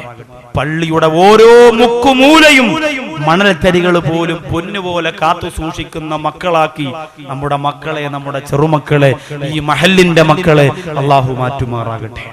നല്ല ശ്രമം നടത്തിയാൽ നമുക്ക് നമ്മുടെ മക്കളെ കിട്ടും. കൈവിട്ടു പോയാൽ, ഒരാൾ പോയാൽ കൂടെ 10 എണ്ണം പിറ്റേ ആഴ്ച പോകും, അതിന്റെ പിറ്റേ മാസം 20 എണ്ണം പോകും, മഹല്ല് മൊത്തവും പോകും, ആകെ നശിക്കും. പിന്നെ ഫ്ലക്സ് ബോർഡ് പെരേടത്തിൽ കൊണ്ടുവന്ന് ഒട്ടിച്ചു വെക്കും. മമ്മൂട്ടി ഫാൻസ് അസോസിയേഷൻ ഈ പരിസരത്തൊന്നും കണ്ടില്ല. അള്ളാഹു അനുഗ്രഹിക്കട്ടെ.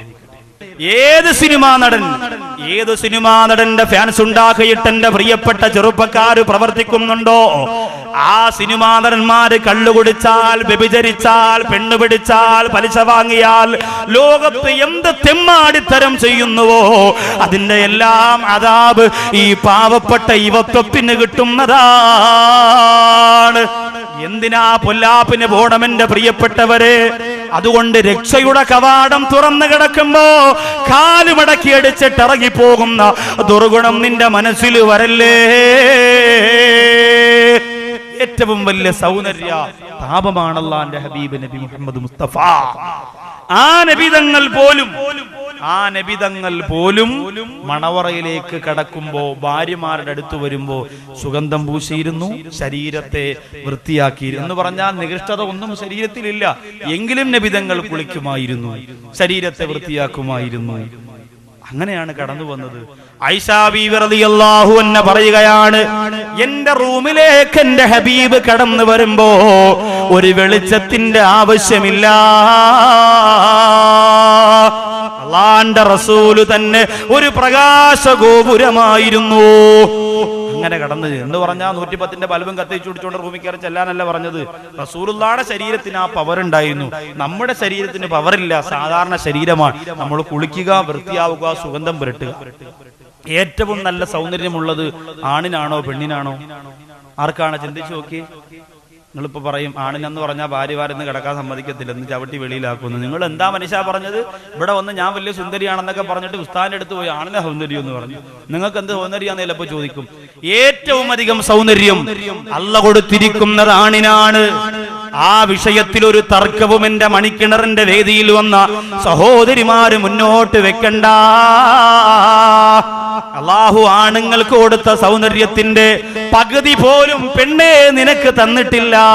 അല്ലാഹു പുരുഷന്മാർക്കാണ് ഏറ്റവും അധികം സൗന്ദര്യം കൊടുത്തിരിക്കുന്നത്. കല്യാണത്തിന് പോകുമ്പോ നിങ്ങൾ ചിന്തിച്ചേ, കല്യാണത്തിന് പോകാൻ ഒരുങ്ങാൻ പറഞ്ഞു ഭാര്യയോട്.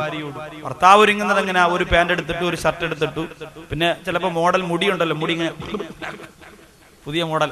അപ്പൊ ഇങ്ങനെയൊക്കെ മുടിയൊക്കെ ചീകി വെക്കുമ്പോ റെഡിയായി, ഭർത്താവിന്റെ ഒരുക്കം കബൂലായി. ഭാര്യയാണെങ്കിലോ സാരി ശരിയാക്കണം, സാരിയുടെ നിറത്തിനുള്ള ബ്ലൗസ് അലമാര തുറന്ന് കണ്ടുപിടിക്കണം, പിന്നെ ഞുറു നേരെ ആക്കണം, ഇതെല്ലാം കഴിഞ്ഞ് ഇവിടെ കറുപ്പിക്കണം, ഇവിടെ ചുമപ്പിക്കണം, ഇവിടെ കുത്തണം, ഇവിടെ തട്ടണം, ഇതൊക്കെ ചെയ്ത് എല്ലാം റെഡിയാക്കി വരുമ്പോ ഭർത്താവ് ഇങ്ങനെ നിന്ന് കാല് കഴിക്കും. നീ ഇവിടെ എന്ത് എടുക്കാടി ആയിഷത്തെ, നിന്നെ കെട്ടിയതിന്റെ അന്ന് പോലും ഒരു സ്ഥലത്തും സമയത്ത് പോകാൻ എനിക്ക് പറ്റിയിട്ടില്ല. കല്യാണത്തിന് പോകുമ്പോ അവിടെ ചെല്ലുമ്പോ കുഞ്ഞിന്റെ നൂല് കെട്ട് കഴിക്കും. നീ ഇങ്ങനെ ഒരുങ്ങിക്കൊണ്ടിരുന്ന ഇങ്ങനെ ചോദിക്കാൻ പോറിതി മുട്ടി. പക്ഷെ ഭർത്താവിനാണെങ്കിലോ ഒന്ന് കഴിയുക, ചീപ്പെടുക്ക, ഭർത്താവ് ഒരുങ്ങി കഴിഞ്ഞു. ഭാര്യക്ക് ഇത് വല്ലതും നടക്കോ? എത്ര മണിക്കൂറാ? കാരണം എന്താ? അവർക്ക് സൗന്ദര്യം ഉണ്ടാക്കിയേ പറ്റൂ, നമുക്ക് ഉണ്ടാക്കണ്ട, അല്ലാതെ തന്നിരിക്കല്ലേ. പക്ഷേ ഈ പെണ്ണിന്റെ സൗന്ദര്യത്തിനൊരു പ്രത്യേകതയുണ്ട്. സൗന്ദര്യം കൂടുതലാണിനാണെങ്കിലും പെണ്ണിന്റെ സൗന്ദര്യത്തിനും ശബ്ദത്തിനും പടച്ച റബ്ബ് ഒരു പ്രത്യേകത തന്നിട്ടുണ്ട്. അതെന്തെന്നറിയോ? അത് ആകർഷണത്വമാണ്. ആകർഷണത്വം അതെന്തിന് പെണ്ണിന് തന്നു എന്ന് ഭാര്യമാരെ കുറിച്ച് പറയുമ്പോൾ ഇൻഷാ അല്ലാഹ് പറഞ്ഞു. പെണ്ണിന്റെ സൗന്ദര്യത്തിനും ശബ്ദത്തിനും ആകർഷണത്വം അല്ലാഹു തന്നത് എന്തിന് എന്ന് ഭാര്യമാരുടെ വിഷയം പറയുമ്പോൾ ഇൻഷാ അല്ലാഹ് പറയാം. അപ്പോ സൗന്ദര്യമുള്ള ഭർത്താക്കന്മാരെ, ആ സൗന്ദര്യത്തെ ഒന്നും മെച്ചപ്പെടുത്തി വേണം ഭാര്യയുടെ അടുത്ത് ചെല്ലാൻ. എപ്പോഴും ശുദ്ധിയുള്ളവനായിരിക്കണം, എപ്പോഴും വൃത്തിയുള്ളവനായിരിക്കണം. ജോലിയുടെ വിയർപ്പോടുകൂടി ഭാര്യന്റെ മുമ്പിൽ ചെല്ലല്ലേ. നബി മുഹമ്മദ് മുസ്തഫ സല്ലല്ലാഹു അലൈഹി വസല്ലം തങ്ങൾ പറയുകയാണ്, മടങ്ങി വരട്ടെ ഞാൻ ഇനി എന്റെ പ്രിയപ്പെട്ട സഹോദരിമാരോട് പറയുകയാണ്, ഇന്നലെയും ഇന്നും ഇതുവരെ പറഞ്ഞ കുറെ ഗുണഗണങ്ങള് എന്റെ പ്രിയപ്പെട്ട ഭർത്താക്കന്മാര് മനസ്സിലാക്കി വെച്ചോ. എന്നിട്ട് അതനുസരിച്ച് ജീവിക്കുന്ന ഒരു കുടുംബനാഥനായിക്കോ. വമിൻ ആയാതിഹി അൻ ഖലഖലകും മിൻ അൻഫുസികും അസ്വാജാ. അല്ലാഹു പറയുകയാണ്, അല്ലാഹുവിന്റെ ദൃഷ്ടാന്തത്തിൽപ്പെട്ടതാണ് നിങ്ങളുടെ ശരീരത്തിൽ നിന്ന് തന്നെ നിങ്ങൾക്ക് അല്ലാഹു ഇണകളെ തന്നത്. നിങ്ങളുടെ ശരീരത്തിൽ നിന്ന് തന്നെ അല്ലാഹു നിങ്ങൾക്ക് ഇണകളെ തന്നത് എന്തിനാ? ലിതസ്കുനൂ ഇലൈഹാ. നിങ്ങളാ ഭാര്യമാരിലേക്ക് ജമാഅത്തിലേക്ക് ചേർന്നുകൊണ്ട് നിങ്ങൾക്ക് സമാധാനം കിട്ടാൻ വേണ്ടിയാണ്. സമാധാനമില്ലാതെ നെട്ടോട്ടമോടുന്ന ഭർത്താവിന്, കച്ചവടം പൊളിഞ്ഞുപോയ ഭർത്താവിന്, കടപ്പിൽ മുങ്ങി മരിക്കാൻ പോകുന്ന പ്രിയപ്പെട്ടവന് വീട്ടിന്റെ അകത്തേക്ക് കൊണ്ടുവരുമ്പോ, പ്രിയപ്പെട്ട പെണ്ണേ, നിന്റെ മുഖം കണ്ട് നിന്റെ ശബ്ദം കണ്ട് മനസ്സിന്റെ സമാധാനം തിരിച്ചു കൊടുക്കാൻ ഒരു പെണ്ണിന് കഴിയണേ. ആയിഷാ ബീവി റളിയല്ലാഹു അൻഹ പറയുകയാണ്, 3 സമയങ്ങളിൽ നബിതങ്ങൾ എന്ന ഭർത്താവ് എന്നെ സ്നേഹത്തിന്റെ വിഷയത്തിൽ തോൽപ്പിച്ചു കളഞ്ഞു. 3 സമയം. ഒന്നെപ്പോഴാണ്? നബിതങ്ങളെ കുറിച്ച് ആയിഷാ ബീവി റളിയല്ലാഹു അൻഹ പറയുന്നു, ഗുണപാഠമാണ്, ഇതെന്റെ ഭർത്താക്കന്മാര് മനസ്സിലാക്കണം, എന്നിട്ട് ഭാര്യമാരിലേക്ക് കടന്നു വരാം. 3 സമയങ്ങളിൽ ഞാൻ നബിതങ്ങളുടെ സ്നേഹം കണ്ട് തോറ്റു വിറച്ച് കരഞ്ഞ് തകർന്നുപോയി. ഒന്നാമത്തെ സമയം, ഒരിക്കൽ ഞാൻ നബിതങ്ങളുടെ അടുത്തിരിക്കുമ്പോൾ ഒരു സഹാബി ആടിന്റെ തുടയുടെ ഭാഗം പാചകം ചെയ്ത് നല്ല രസമുള്ള സ്വാദിൽ കൊണ്ടുവന്നിട്ട് നബിതങ്ങളോട് പറഞ്ഞു, നബിയേ, ഇത് അവിടത്തേക്ക് ഇരിക്കട്ടെ, ബിസ്മില്ലാഹ്. അല്ലാഹുവിന്റെ റസൂൽ അത് കയ്യിൽ വാങ്ങിയ ഉടനെ അടുത്ത് ആയിഷാ ബീവി റളിയല്ലാഹു അൻഹ ഇരിക്കുന്നുണ്ട്. അല്ലാഹുവിന്റെ റസൂൽ പറഞ്ഞു, ആയിഷാ, ആദ്യം നീ കഴിച്ചോ, ആദ്യം നീ കഴിച്ചോളാം. ആയിഷാ ബീവി റളിയല്ലാഹു അൻഹ പറയാൻ, അത് വാങ്ങിയപ്പോ ഞാൻ മനസ്സുകൊണ്ട് തീരുമാനിച്ചു, നബിയെ ഒന്ന് പരീക്ഷിച്ചു നോക്കാം. ആരെയാ പരീക്ഷിക്കുന്നത്? ആരാ പെണ്ണ്? ഇന്നലെ പറഞ്ഞില്ലേ നേരെയാക്കാൻ പറ്റൂല എന്ന് നബി പറഞ്ഞ വെറുതെ അല്ല. ലോകത്തെ എത്ര വലിയ ആണത്തമുള്ളവനാണെങ്കിലും പെണ്ണിനെ നേരെയാക്കാൻ വേണ്ടി മെനക്കെടണ്ട എന്ന് റസൂലുള്ളാഹി ആദ്യം പറഞ്ഞിട്ടാ ഈ വിഷയം നാം തുടങ്ങിയത്. അപ്പൊ ഇത് ആയിഷാ ബീവി പറയാ, ഒന്ന് പരീക്ഷിക്കാൻ തീരുമാനിച്ചു. എന്താണെന്നറിയോ? പരീക്ഷണം വേറൊന്നുമല്ല, ഇറച്ചിയുടെ ഈ മാംസഭാഗം കുറച്ച് കടിച്ചിട്ട് പകുതി വാക്കിയകത്തങ്ങ് വിഴുങ്ങിയിട്ട് ബാക്കി പകുതി ഉമിനീരോടുകൂടി നനഞ്ഞ രീതിയിൽ തന്നെ അതിൽ വെച്ചു. മതി നബി, എനിക്ക് ഇഷ്ടപ്പെടില്ല, അങ്ങ് കഴിച്ചോ.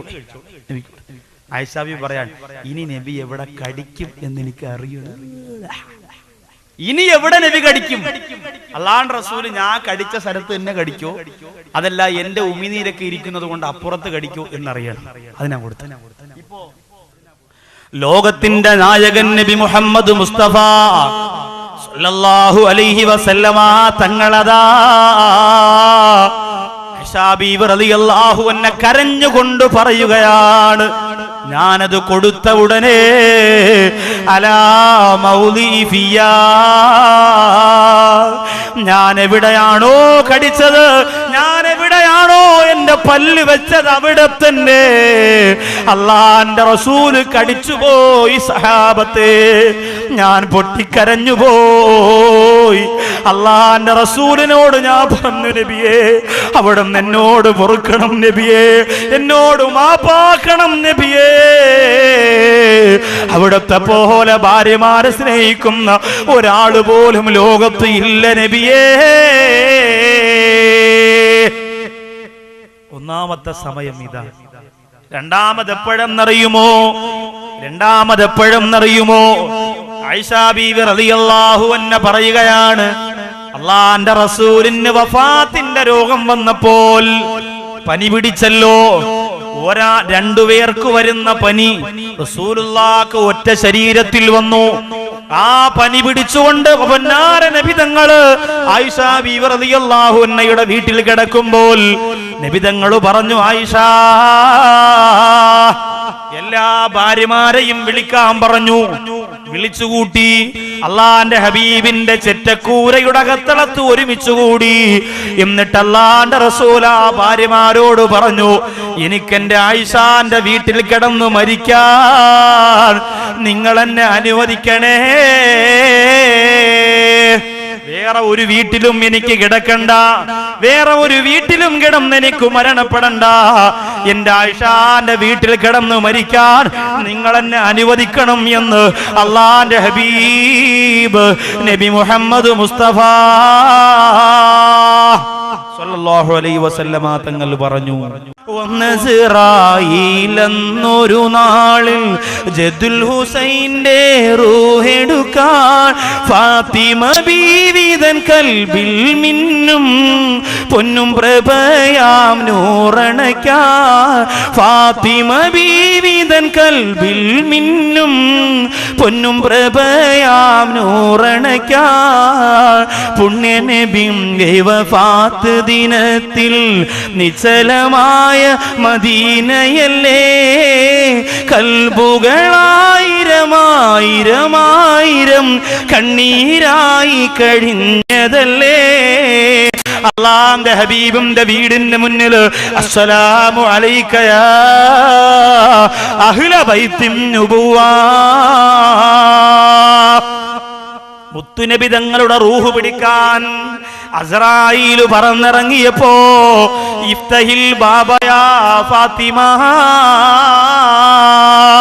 ഫാത്തിമ ബീവി പറഞ്ഞു ഇല്ല ആര് വന്നാലും നബിയെ വാതിൽ തുറക്കൂല എന്റെ ഹബീബിന് സംസാരിക്കാൻ കഴിയില്ല തളർന്നു കിടക്കാണെന്ന് അല്ലാഹുവിന്റെ റസൂലിനെ കുറിച്ച് പറഞ്ഞപ്പോ പൊന്നാര നബി തങ്ങൾ പറഞ്ഞു ഫാത്തിമ അത് പോകാൻ വന്നയാളല്ല എന്നെ കൊണ്ടുപോകാൻ വന്നയാളാ എന്റെ റൂഹ് പിടിക്കാൻ വന്നയാളാണ് അതുകൊണ്ട് വാതിൽ തുറക്കു ഫാത്തിമ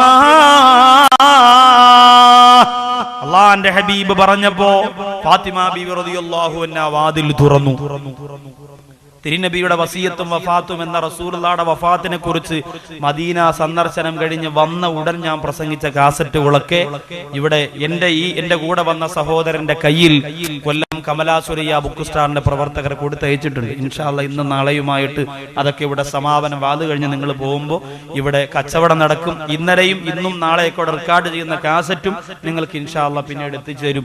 അല്ലാഹു സുബ്ഹാനഹു വ തആല അതൊക്കെ വാങ്ങി കേൾക്കാനും കാണാനും പഠിക്കാനും പുന്നാര നബിതങ്ങളെ കുറിച്ച് കേട്ട് കണ്ട് കരയാനും അല്ലാഹു തൗഫീഖ് തരട്ടെ. ഫാത്തിമ ബീവിയോട് പറഞ്ഞു വാതിൽ തുറന്നു കൊടുക്ക്. വാതിൽ തുറന്നു. അസ്രായീൽ കടന്നു വന്നു. അല്ലാഹുവിന്റെ റസൂല് ആയിഷ ബീവി റളിയല്ലാഹു അൻഹയോട് ചോദിക്കുകയാണ് ഐനൽ അറാഖ് പല്ല് തേക്കുന്ന അറാഖ് എവിടെ ആയിഷ? അല്ലാഹുവിന്റെ റസൂൽ ചോദിച്ചു. അല്ലാഹുവിന്റെ റസൂല് പറഞ്ഞു അറാഖ് കൊണ്ടുവരൂ ആയിഷ. ആയിഷ ബീവി റളിയല്ലാഹു അൻഹ ഒരു പുതിയ അറാഖ് കൊണ്ടുവന്ന് നബിതങ്ങളുടെ ചുണ്ടിലേക്ക് വെച്ചപ്പോ അല്ലാഹുവിന്റെ റസൂല് ചിരിച്ചിട്ട് പറഞ്ഞു ആയിഷ ശരീരമാകെ തളർന്നു കിടക്കാം, ഈ കട്ടിയുള്ള അറാഖ് എന്റെ പല്ലിൽ വെച്ച് പിടിക്കാനുള്ള ആരോഗ്യമൊന്നുമില്ല, അതുകൊണ്ട് ഇതിനൊന്ന് ചവച്ചരച്ച് കട്ടി കുറച്ചു തരണം. നീ തന്നെ ചവച്ചിട്ട് അതിന്റെ നീരതിൽ വെച്ച് കട്ടി കുറച്ചൊന്ന് നേർമയാക്കിയിട്ട് ഈർപ്പത്തോടുകൂടി എന്റെ വായിൽ വെച്ച് നീ തന്നെ തേച്ചു തരാൻ പറഞ്ഞു. ആയിഷ ബീവി റളിയല്ലാഹു അൻഹ ആ അറാഖ് തന്റെ പല്ല് രണ്ടു പല്ലുകൾക്കിടയിൽ വെച്ച് ഇങ്ങനെ ചതയ്ക്കുമ്പോൾ ആയിഷ ബീവി റളിയല്ലാഹു അൻഹ ചിന്തിക്കുകയാണ്, പടച്ച റബ്ബേ ഇതിൽ എന്റെ ഉമിനീരാകുമല്ലോ, അത് റസൂലുള്ള വഫാത്താകാൻ പോകുന്ന സമയം എന്റെ ഉമിനീരെങ്ങനാണ് റസൂലുള്ളാഹിയുടെ പല്ലിൽ പുരട്ടുക, അതുകൊണ്ട് തുടച്ചിട്ട് കൊടുക്കാം. അങ്ങനെ ചവച്ചിട്ട് ഉമിനീര് അറാഖിൽ പറ്റിയപ്പോൾ ആയിഷ ബീവി തുടയ്ക്കാൻ വേണ്ടി തുണിയെടുക്കുകയാണ്. പൊന്നാര നബിതങ്ങൾ പറഞ്ഞു ആയിഷ ആ നനവോടുകൂടി തന്നെ എന്റെ വായിലേക്ക് വെച്ചു തരണം. ആയിഷ ബീവി റളിയല്ലാഹു അൻഹയുടെ കൈകാലുകൾ വിറയ്ക്കാൻ തുടങ്ങി. സുബ്ഹാനല്ലാഹ്, എന്റെ ലോകത്തിന്റെ നായകൻ എന്നെ ഇത്രത്തോളം ഇഷ്ടപ്പെടുകയാണോ? ആയിഷ നിന്റെ ഉമിനീരോടുകൂടി ആ അറാഖിന്റെ വാക്യകത്ത് വെച്ച് തേച്ചു തരണം ആയിഷ. ആയിഷ ബീവി റളിയല്ലാഹു അൻഹ പൊട്ടിക്കരഞ്ഞു, എന്റെ ഹബീബേ എത്ര ദിവസം അങ്ങയോട് പിണങ്ങി നബിയേ, എത്ര ദിവസം തർക്കിച്ചു നബിയേ, അങ്ങ് ചിലവിന് തരുന്നത് പോരെന്നു പറഞ്ഞു നബിയേ, എന്റെ ഉമിനീര് അങ്ങയുടെ വാക്യകത്തേക്ക് വഫാത്തിന്റെ സമയത്ത് ചോദിച്ച നബിയേ എന്ന് പറഞ്ഞുകൊണ്ട് കരഞ്ഞുകൊണ്ട് മിസ്വാക്ക് ചെയ്തു കൊടുത്തു പോരെങ്കിൽ ഇതിനപ്പുറം ഏതൊരു മാതൃകയാണ് മണിക്കിണറിലെ വേദിയിൽ വന്ന എന്റെ പ്രിയപ്പെട്ട ചെറുപ്പക്കാർക്ക് തരാനുള്ളത്? മൈക്കിൾ ജാക്സന്റെ ജീവിതം പഠിക്കുന്ന നാണം കിട്ടവനെ, എ ആർ റഹ്മാന്റെ കുടുംബ ജീവിതം പഠിച്ച് ഭാര്യ അതുപോലെ നോക്കാൻ വേണ്ടി ചിന്തിക്കുന്നവന്, സിനിമാ ലോകത്തിന്റെ ഭാര്യ ഭർത്തൃ ബന്ധത്തെ കുറിച്ച് സിനിമാ വാരികകളിലൂടെ വായിച്ചു പഠിച്ചിട്ട് കൃത്രിമത്വം നിറഞ്ഞ സ്നേഹം, കപടത നിറഞ്ഞ സ്നേഹം ഭാര്യയുടെ മുന്നിൽ വിളമ്പുന്ന ഭർത്താക്കന്മാര്, അള്ളാന്റെ ഹബീബ് കാണിച്ച സ്നേഹത്തിന്റെ ഒരംശം നമുക്ക് കാണിക്കാൻ കഴിയുമോ? ഒരിക്കലും നമ്മുടെ ഭാര്യ ഞാനും നിങ്ങളും കാരണമായി സങ്കടപ്പെടാൻ പാടില്ല. പുറത്തേക്ക് പോയ ഭർത്താവ് ഇപ്പോഴൊന്നും മടങ്ങി വരല്ല റബ്ബേ എന്ന് നമ്മുടെ ഭാര്യ ദുആ ചെയ്യുന്ന ഒരവസ്ഥ നമ്മൾ ഉണ്ടാക്കരുത്. ചില വാപ്പമാര് വീട്ടിൽ നിന്ന് പോയാൽ മക്കള് ദുആ, അല്ലാഹു ഇപ്പോഴൊന്നും വാപ്പ മടങ്ങി വരല്ലേ റബ്ബേ, ഇപ്പോഴൊന്നും വാപ്പ മടങ്ങി വരല്ലേ റബ്ബേന്നാ ദുആ. ചില വാപ്പമാര് പോകുമ്പോഴോ മക്കള് കരയും, നീ എന്നാ വരിക? എന്റെ മോൻ കരയാറുണ്ട്, പെട്ടി കൊണ്ടുവരികയാണെങ്കിൽ എപ്പോഴേ കരയും. അപ്പോഴവനറിയാം, കാരണം എന്താ, ഇനി 3-4 ദിവസം കഴിഞ്ഞ് നോക്കിയാൽ മതി, പെട്ടിയും പ്രമാണമൊക്കെ എടുത്തിട്ടുണ്ട്, അടുത്തൊന്നും അല്ല പ്രസംഗം, ദൂരെയാണ്. അടുത്താണ് പ്രസവമെങ്കിൽ ഡ്രസ് ചെയ്യുക, വണ്ടി കയറി പോകും. അപ്പൊ അവനറിയാം ഇന്ന് എന്തായാലും 10, 10:30, 11 മണിയാകുമ്പോൾ വരും. വേഗം ഡ്രസ്സൊക്കെ കയ്യിലെടുത്ത് വെള്ളവും കുപ്പിയൊക്കെ എടുക്കുകയാണെങ്കിൽ അപ്പോഴേ പറയുമോ ഇനിയിപ്പം മിക്കവാറും ഒരാഴ്ചത്തേക്ക് വലിയ പാടാ. അപ്പൊ കരയാറ്. അല്ല, നമ്മളെ മക്കൾ നമ്മളെ ഓർമ്മിച്ച്, നമ്മുടെ ഭാര്യ നമ്മളെ ഓർമ്മിച്ച് സങ്കടപ്പെടണം. ഗൾഫിൽ നിൽക്കുമ്പോൾ മാത്രം സങ്കടപ്പെട്ടാൽ പോരാ, 3-4 വർഷം ആയല്ലോ എന്നൊക്കെ പറഞ്ഞ് സങ്കടപ്പെടും.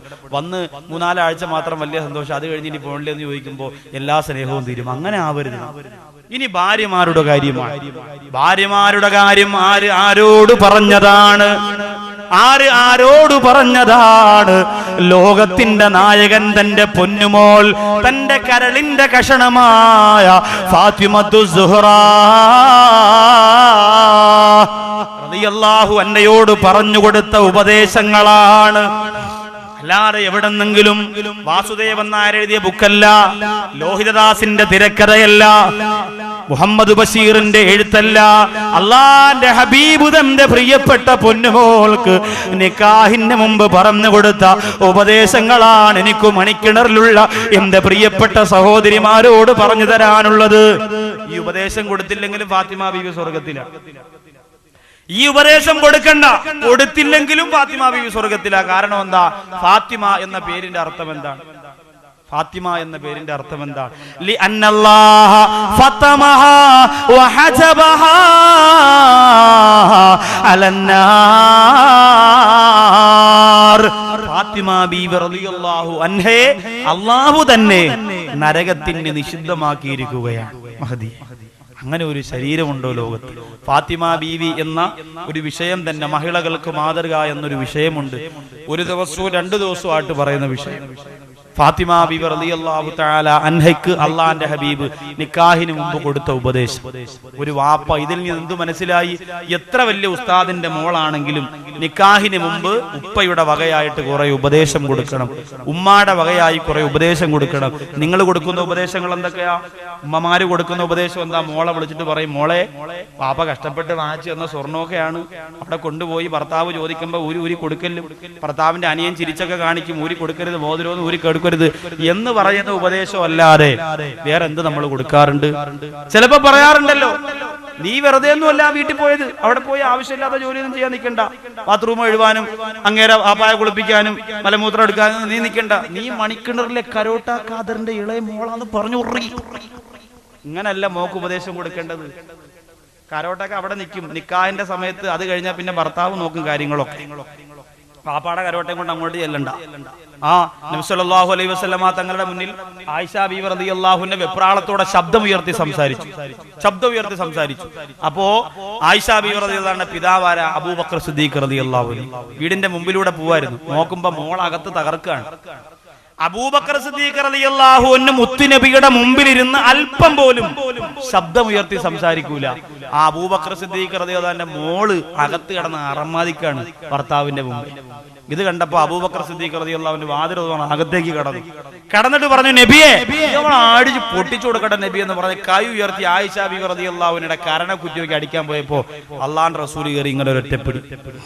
അള്ളാന്റെ ഹബീബ് കയറി കയ്യിലേക്ക് ഇങ്ങനെ പിടിച്ചു.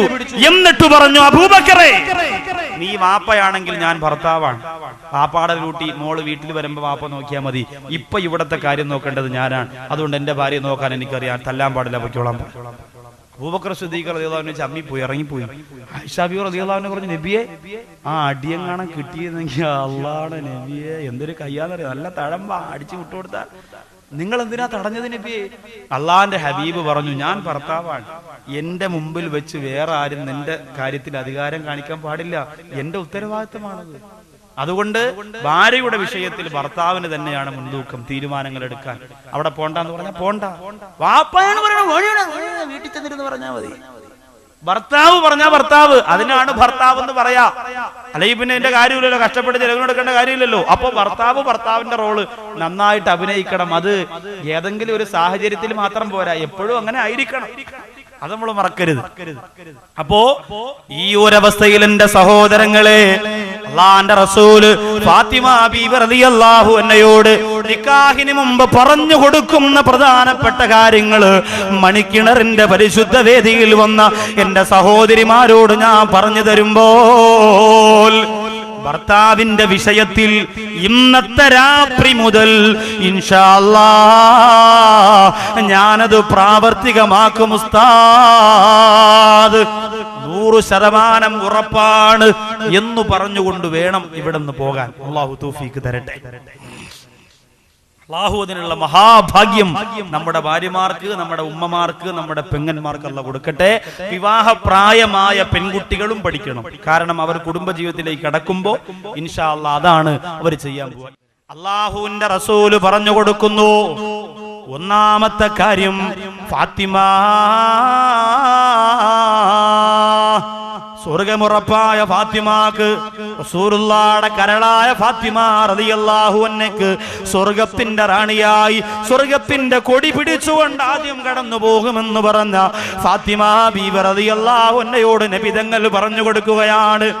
ഈ ചരിത്രമൊക്കെ നമ്മൾ പഠിക്കണം എന്റെ പ്രിയപ്പെട്ട സഹോദരിമാരെ. ഇന്നെവിടെയാണ് ഈ ചരിത്രമുള്ളത്? പണ്ട് നമ്മുടെ വീടുകൾ ഉണ്ടായിരുന്നു ഫാത്തിമ ബീവി ചരിത്രം, ഖദീജ ബീവി ചരിത്രം, ആയിഷ ബീവി ചരിത്രം, യൂസുഫ് നബി ചരിത്രം, സുലൈമാൻ നബി ചരിത്രം. ഇന്ന് അതിന് പകരം അലമാരയിൽ എന്താ? കൽബാണ് ഫാത്തിമ, കാലാണ് ആയിഷ, നെഞ്ചാണ് റംല, കുടലാണ് സൈനബ എന്നും പറഞ്ഞ് കുറെ ആൽബം കാസറ്റുകൾ. അതിന്റെ മുമ്പ് നമ്മുടെ സഹോദരങ്ങൾ അത് വാങ്ങാനും അത് കാണാനും അത് കേൾക്കാനും അത് ആസ്വദിക്കാനും അത് ജീവിതത്തിൽ പ്രാവർത്തികമാക്കാനും മുൻപന്തിയിൽ നിൽക്കാൻ. എന്തിനേറെ മഹദിയായ ഫാത്തിമ ബീവി റളിയല്ലാഹു തആല അന്നയെ പോലും സംഗീതം കൊടുത്ത് നശിപ്പിച്ചു. അല്ലേ? ഇപ്പോ മതപ്രസംഗ സ്റ്റേജിലൊക്കെ ചെന്നാൽ ചില സ്ഥലത്തേക്ക്, ഇവിടെ അൽഹംദുലില്ലാഹ് ഇച്ചിരി മെച്ചമുള്ള പാട്ടുകളായിരുന്നു, ദഫ്മുട്ടും റസൂലുള്ളാഹിയെ കുറിച്ചുള്ള പാട്ട് കേട്ടപ്പോൾ സന്തോഷം തോന്നി. ചില സ്ഥലത്ത് മതപ്രസംഗത്തിൽ എന്നിറങ്ങുമ്പോണ്ടല്ലോ, ഇവിടെ പ്രാക്ടീസ് ആണോ മതപ്രസംഗമാണോ എന്ന് ചോദിക്കേണ്ടി വരും. പോസ്റ്ററൊക്കെ ഒട്ടിച്ചിട്ടുണ്ട്, പക്ഷെ ചെന്നിറങ്ങുമ്പോൾ കേൾക്കുന്ന പാട്ട് എന്താ? ദിൽ ഹൈ ഫാത്തിമ, ഓ ഫാത്തിമ. ഇതെന്ത് ഫാത്തിമയാ? ഇതൊക്കെ എടുത്ത് വെച്ചിട്ട് അങ്ങ് തട്ടിക്കളിക്കുക തന്നെ ഫാത്തിമ. ആരാണ് ഫാത്തിമ ബീവി എന്നറിയോ? നമുക്ക് തട്ടിക്കളിക്കാൻ വേണ്ടി അള്ളാഹു ഇറക്കിയൊന്നുമല്ല. സുബ്ഹാനല്ലാഹ്. പൊന്നാര നബി തങ്ങൾ പറയുന്നു, ലോകത്ത് ഞാൻ ഏറ്റവും അധികം സന്തോഷിച്ചത് എന്റെ പൊന്നുമോള് ഫാത്തിമ പിറന്ന ദിവസമാണ്. എന്റെ പൊന്നുമോൾ, എന്റെ തങ്കക്കുടം പിറന്ന ദിവസമാണ് ഞാൻ ഏറ്റവും അധികം സന്തോഷിച്ചു പോയതെന്ന് ലോകത്തിന്റെ നബിയേ, മദീനയുടെ മണമേ, മണപ്പിന്റെ ഗുണമേ, പച്ചക്കുപ്പയുടെ താരകമേ നബി മുഹമ്മദ് മുസ്തഫ സല്ലല്ലാഹു അലൈഹി വസല്ലമ തങ്ങൾ വ്യക്തമാക്കുമ്പോ, ആ മഹദിക്ക് റസൂലുള്ള കൊടുക്കുന്ന കുടുംബജീവിതത്തിന്റെ ഉപദേശം. മദ്രസയിൽ 5 വരെ പഠിച്ചു, 10ാം ക്ലാസിന്റെ സർട്ടിഫിക്കറ്റ് ഉണ്ട്, എന്റെ മോളെ ഇനി ആരും പഠിപ്പിക്കണ്ട എന്ന് പറഞ്ഞ് പൊന്നുമോളെ അഹങ്കാരത്തോടെ കല്യാണപ്പന്തലില് പറഞ്ഞു വിടല്ല ഉമ്മ. എല്ലാം പഠിച്ച ഫാത്തിമ, എല്ലാ ഗുണങ്ങളുമുള്ള പൊന്നുമോൾക്ക് അല്ലാഹുവിന്റെ റസൂല് പറഞ്ഞു കൊടുക്കുന്ന ഉപദേശം കണ്ടോ? ഒന്നാമത്തെ ഉപദേശം എന്താണ്? പ്രിയപ്പെട്ട മോളെ ഫാത്തിമ, ഭർത്താവിന്റെ വീട്ടിലേക്ക് നിക്കാഹ് കഴിഞ്ഞ് നീ പോയാൽ അനുസരണയില്ലാത്ത അഹങ്കാരിയായി നീ മാറരുത്. എന്നാൽ അങ്ങനെ മാറിയാൽ അള്ളാഹു ദാരിദ്ര്യം കൊണ്ട് നിന്നെ ശിക്ഷിക്കും. നബി മുഹമ്മദ് മുസ്തഫ 2 കാര്യം പറഞ്ഞു. അനുസരണ ഇല്ലാത്തവളായാലും കുഴപ്പമില്ല, പക്ഷേ അനുസരണ ഇല്ലാത്ത അഹങ്കാരിയാവരുത്. അനുസരണ ഇല്ലായ്മ പെണ്ണിനുള്ളതാണ്, അത് സംഭവിക്കും. സ്വർഗത്തിൽ നിന്ന് പഴം തിന്നില്ല എന്ന് പറഞ്ഞു, തിന്നൂല, ഉറപ്പായിട്ട് തിന്നൂല എന്ന് പറഞ്ഞു. ഇത്തിരി കഴിഞ്ഞപ്പോ അതിനെ ഇവരെടുത്ത് പറഞ്ഞു കയറി പറിക്കാൻ പറഞ്ഞു. പറിച്ചേ പറ്റുള്ളൂ. അങ്ങനെ പഴം അടത്തിട്ടു, 2 പേരും കഴിച്ചു, 2 പേരും സ്വർഗത്തിൽ നിന്ന് പുറത്തായി. അപ്പൊ അനുസരണക്കേട് പെണ്ണിലുള്ളതാണ്. ആ അനുസരണക്കേടിനെ അല്ല ഇവിടെ പറഞ്ഞത്, അഹങ്കാരത്തോടെ അനുസരിക്കാതിരിക്കുക. ചില പെണ്ണോട് പറയും, ഇത്തിരി ചായം കിട്ടെ, ഇക്കാഞ്ഞ ഇപ്പൊ പറ്റൂല, ഞാൻ ഒരു 10 മിനിറ്റ് കഴിയട്ടെ. ഇത് അഹങ്കാരം ഇല്ലാത്ത അനുസരണക്കേടാ. എന്നാൽ ഇത്തിരി ചായം കൊണ്ടിട്ടടി എന്ന് പറഞ്ഞു, ഇത് അനുസരണ ഇല്ലാത്ത അഹങ്കാരത്തോടു കൂടിയുള്ള അനുസരണ ഇല്ലായ്മ. ഇത് അപകടമാണ്. ഇങ്ങനെ ഒരു സ്വഭാവം ഒരു പെണ്ണിന് വന്നാൽ അല്ലാഹു ദാരിദ്ര്യം, എത്ര കോടീശ്വരനാണ് ഭർത്താവെങ്കിലും, എത്ര വലിയ കൊട്ടാരമാണ് നീ മണിക്കിണർ പള്ളിയുടെ പരിസരത്ത് കെട്ടിയതെങ്കിലും, മോനെ അല്ലാഹു നിനക്ക് ദാരിദ്ര്യം തന്ന് ശിക്ഷിക്കുന്നതാണ്. അതൊരു ശിക്ഷയായിട്ടല്ല തരും, പരീക്ഷണമായിട്ടല്ല. പരീക്ഷണമായിട്ട് കൊടുത്തല്ലോ ഫാത്തിമ ബീവി റളിയല്ലാഹു അൻഹയ്ക്ക്. ശരിക്ക് ദാരിദ്ര്യമായിരുന്നു. തന്റെ മാരടത്തിൽ നിന്നും മക്കൾക്ക് കുടിക്കാൻ പാലില്ലാതെ പാല് വറ്റിയിട്ട് രക്തം വന്ന ദിവസമുണ്ടായിരുന്നു. സുബ്ഹാനല്ലാഹ്, നബി തങ്ങളുടെ പൊന്നുമോൾ അവസ്ഥയായി പറയും. പാല് വറ്റിയിട്ട് രക്തം വന്നു ഹസൻ ഹുസൈൻ റളിയല്ലാഹു അൻഹുവിന് കൊടുക്കാൻ. നമ്മളൊക്കെ എത്ര ഭാഗ്യവതികളാ സഹോദരിമാരെ. ആലോചിക്ക്, ഭർത്താവ് കൊണ്ടുതരുന്നതെല്ലാം വാങ്ങിക്കഴിച്ച് സന്തോഷമുള്ള വീട്ടിൻ്റെ അകത്ത് രാജകുമാരിയെ പോലെ കഴിയുമ്പോഴും നിന്റെ കട്ടിലിനടിയിൽ മുസല്ല വലിച്ചെറിയുന്നില്ലേ? ഭർത്താവ് ഗൾഫിൽ നിന്ന് കൊണ്ടുവന്ന ഖുർആൻ, ഈ പട്ടിയുടെ അത്രയുള്ള ഖുർആൻ മുതൽ ലാപ്ടോപ്പിന്റെ അത്ര വരെയുള്ള ഖുർആൻ നമ്മുടെ വീട്ടിലുണ്ട്. എല്ലാം ഇങ്ങനെ ഷോക്കേഴ്സിൽ അടുക്കി വെച്ചിരിക്കല്ലേ. ഒന്നെടുത്തു നോക്കാൻ, ഒരു തബാറക്കല്ലദി ഓരാൻ, ഒരു അർറഹ്മാൻ ഓരാൻ എന്റെ പ്രിയപ്പെട്ട സഹോദരിമാരെ നമുക്ക് കഴിഞ്ഞു. അല്ലാഹു ചെയ്ത അനുഗ്രഹം എത്ര വലുതാണ്. ഫാത്തിമ ബീവി റളിയല്ലാഹു അൻഹ ജീവിതത്തിൽ അഹങ്കരിച്ചോ? ഒരിക്കലും ഇല്ല പ്രിയപ്പെട്ടവരെ. അഹങ്കാരം തൊട്ട് തീണ്ടാത്ത ജീവിതവും കൊണ്ട് പരിശുദ്ധിയോടെ കടന്നുപോയ അല്ലാഹുവിന്റെ റസൂലിന്റെ കരളെ ഫാത്തിമ അനുസരണയില്ലാത്ത അഹങ്കാരിയായി നിങ്ങൾ മാറരുത്. ഇന്ന് ഏറ്റവും അധികം അഹങ്കരിക്കുന്ന പെണ്ണ് ഏത് പെണ്ണെന്നറിയും? പാവപ്പെട്ട കുടുംബത്തിൽ നിന്നും പണക്കാരെ കെട്ടിക്കൊണ്ടുപോയ പെണ്ണ. ചില ചെറുപ്പക്കാർ വിചാരിക്കും ഉസ്താറെ ശ്രീധനവും കൈമണിയും കൈക്കൂലിയും ഒന്നുമില്ല, നല്ല ഒരു പെണ്ണ് വേണം.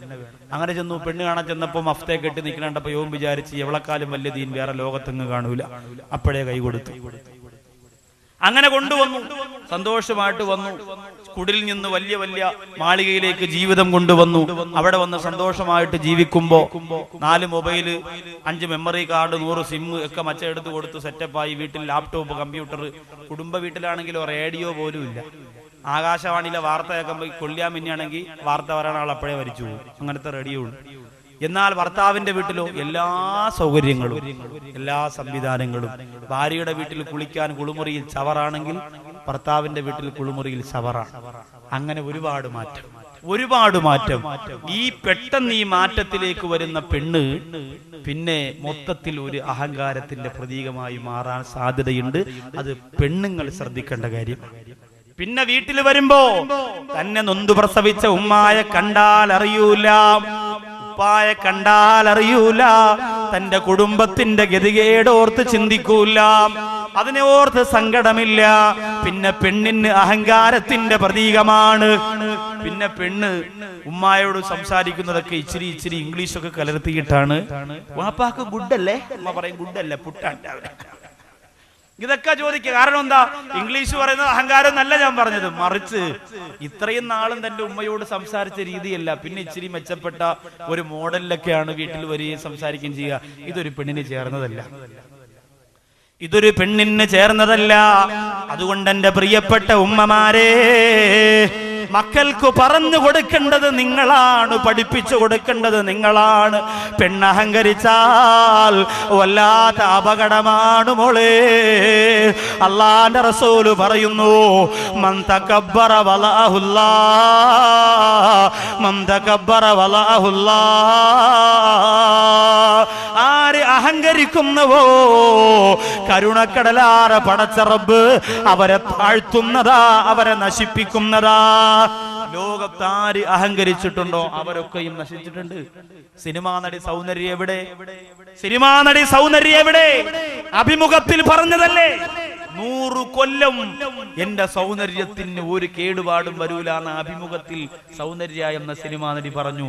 100 കൊല്ലം പോയിട്ട് ആ പറഞ്ഞ വാക്കു പറഞ്ഞിട്ട് 100 ദിവസം പോലും ജീവിക്കാൻ അള്ളാഹു അനുവാദം അവസരവും കൊടുത്തില്ല. അതിനു മുമ്പ് വിമാനം കപ്പിക്കരിഞ്ഞ് ചാരമായി സൗന്ദര്യ എന്ന സിനിമാ നടി അന്തരീക്ഷത്തിൽ നിന്നും പറന്ന് നിലത്തേക്ക് വീണു. അപ്പൊ സഹോദരിമാര് പറഞ്ഞു, ശരി നടി, ഉസ്താദ് പറഞ്ഞു ശരിയാ, ഞാൻ വായിച്ചതാ. ഇതൊക്കെ ഓർമ്മ കാണും. സൗന്ദര്യയും ശ്രീവിദ്യയും ശ്രീദേവിയും ഒക്കെ ഓർമ്മ കാണും. മോനിഷയൊക്കെ ഓർമ്മ കാണും. സിനിമാ നടി മരിച്ചാലും സിനിമാ നടൻ മരിച്ചാലും പെട്ടെന്ന് ഓർമ്മ വരും. ബാക്കിയുള്ളതൊക്കെ അങ്ങ് മറന്നുപോകും. അതുകൊണ്ടാണ് ഞാനത് പറഞ്ഞത്. ആലോചിച്ച് നോക്കി, അഹങ്കാരം ആർക്ക് വന്നാലും, എന്തിന്റെ പേരിലാണെങ്കിലും, സൗന്ദര്യത്തിന്റെ പേരിലാണെങ്കിലും സമ്പത്തിന്റെ പേരിലാണെങ്കിലും രക്ഷയില്ല.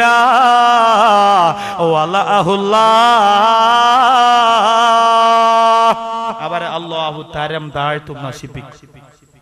ഖുർആൻ പറഞ്ഞതോ, അല്ലാഹുവിന്റെ ഖുർആൻ പറഞ്ഞതോ, നരകത്തിന്റെ ഒന്നാമത്തെ കവാടമുണ്ടല്ലോ, ആ ഒന്നാമത്തെ കവാടമാകുന്ന ജഹന്നം അല്ലാഹു കൊടുക്കുന്നതാർക്കാണ്? വഇദാ ഖീല ലഹും ഇത്തഖുല്ലാഹ്, അല്ലാഹുവിനെ ഇബാദത്ത് ചെയ്യാൻ ഒരു വിഭാഗം ജനങ്ങളോട് പറഞ്ഞാൽ അവരതിൽ നിന്ന് പിന്തിരിഞ്ഞു പോകും. വഹസുബുഹു ജഹന്നം വലബിഇസൽ മിഹാദ്. അഹങ്കാരത്തോടെ പിന്തിരിയുന്നവർ, അവർക്ക് അല്ലാഹുവിന്റെ നരകമാണ്. റബ്ബ് കാത്തുരക്ഷിക്കട്ടെ. അപ്പോ അഹങ്കാരത്തിന്റെ പ്രതീകങ്ങളെ മുഴുവനും അല്ലാഹു ലോകത്ത് നശിപ്പിച്ച ചരിത്രമേ ഉള്ളൂ.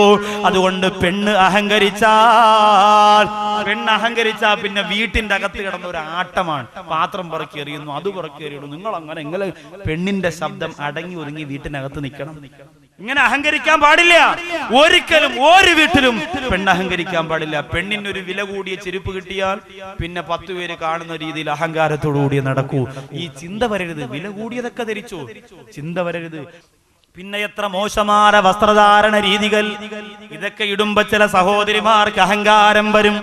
വില കൂടിയ പളുങ്കു പോലെയുള്ള വസ്ത്രം ധരിക്കുന്ന പെണ്ണിന് അഹങ്കാരം വരല്ലേ.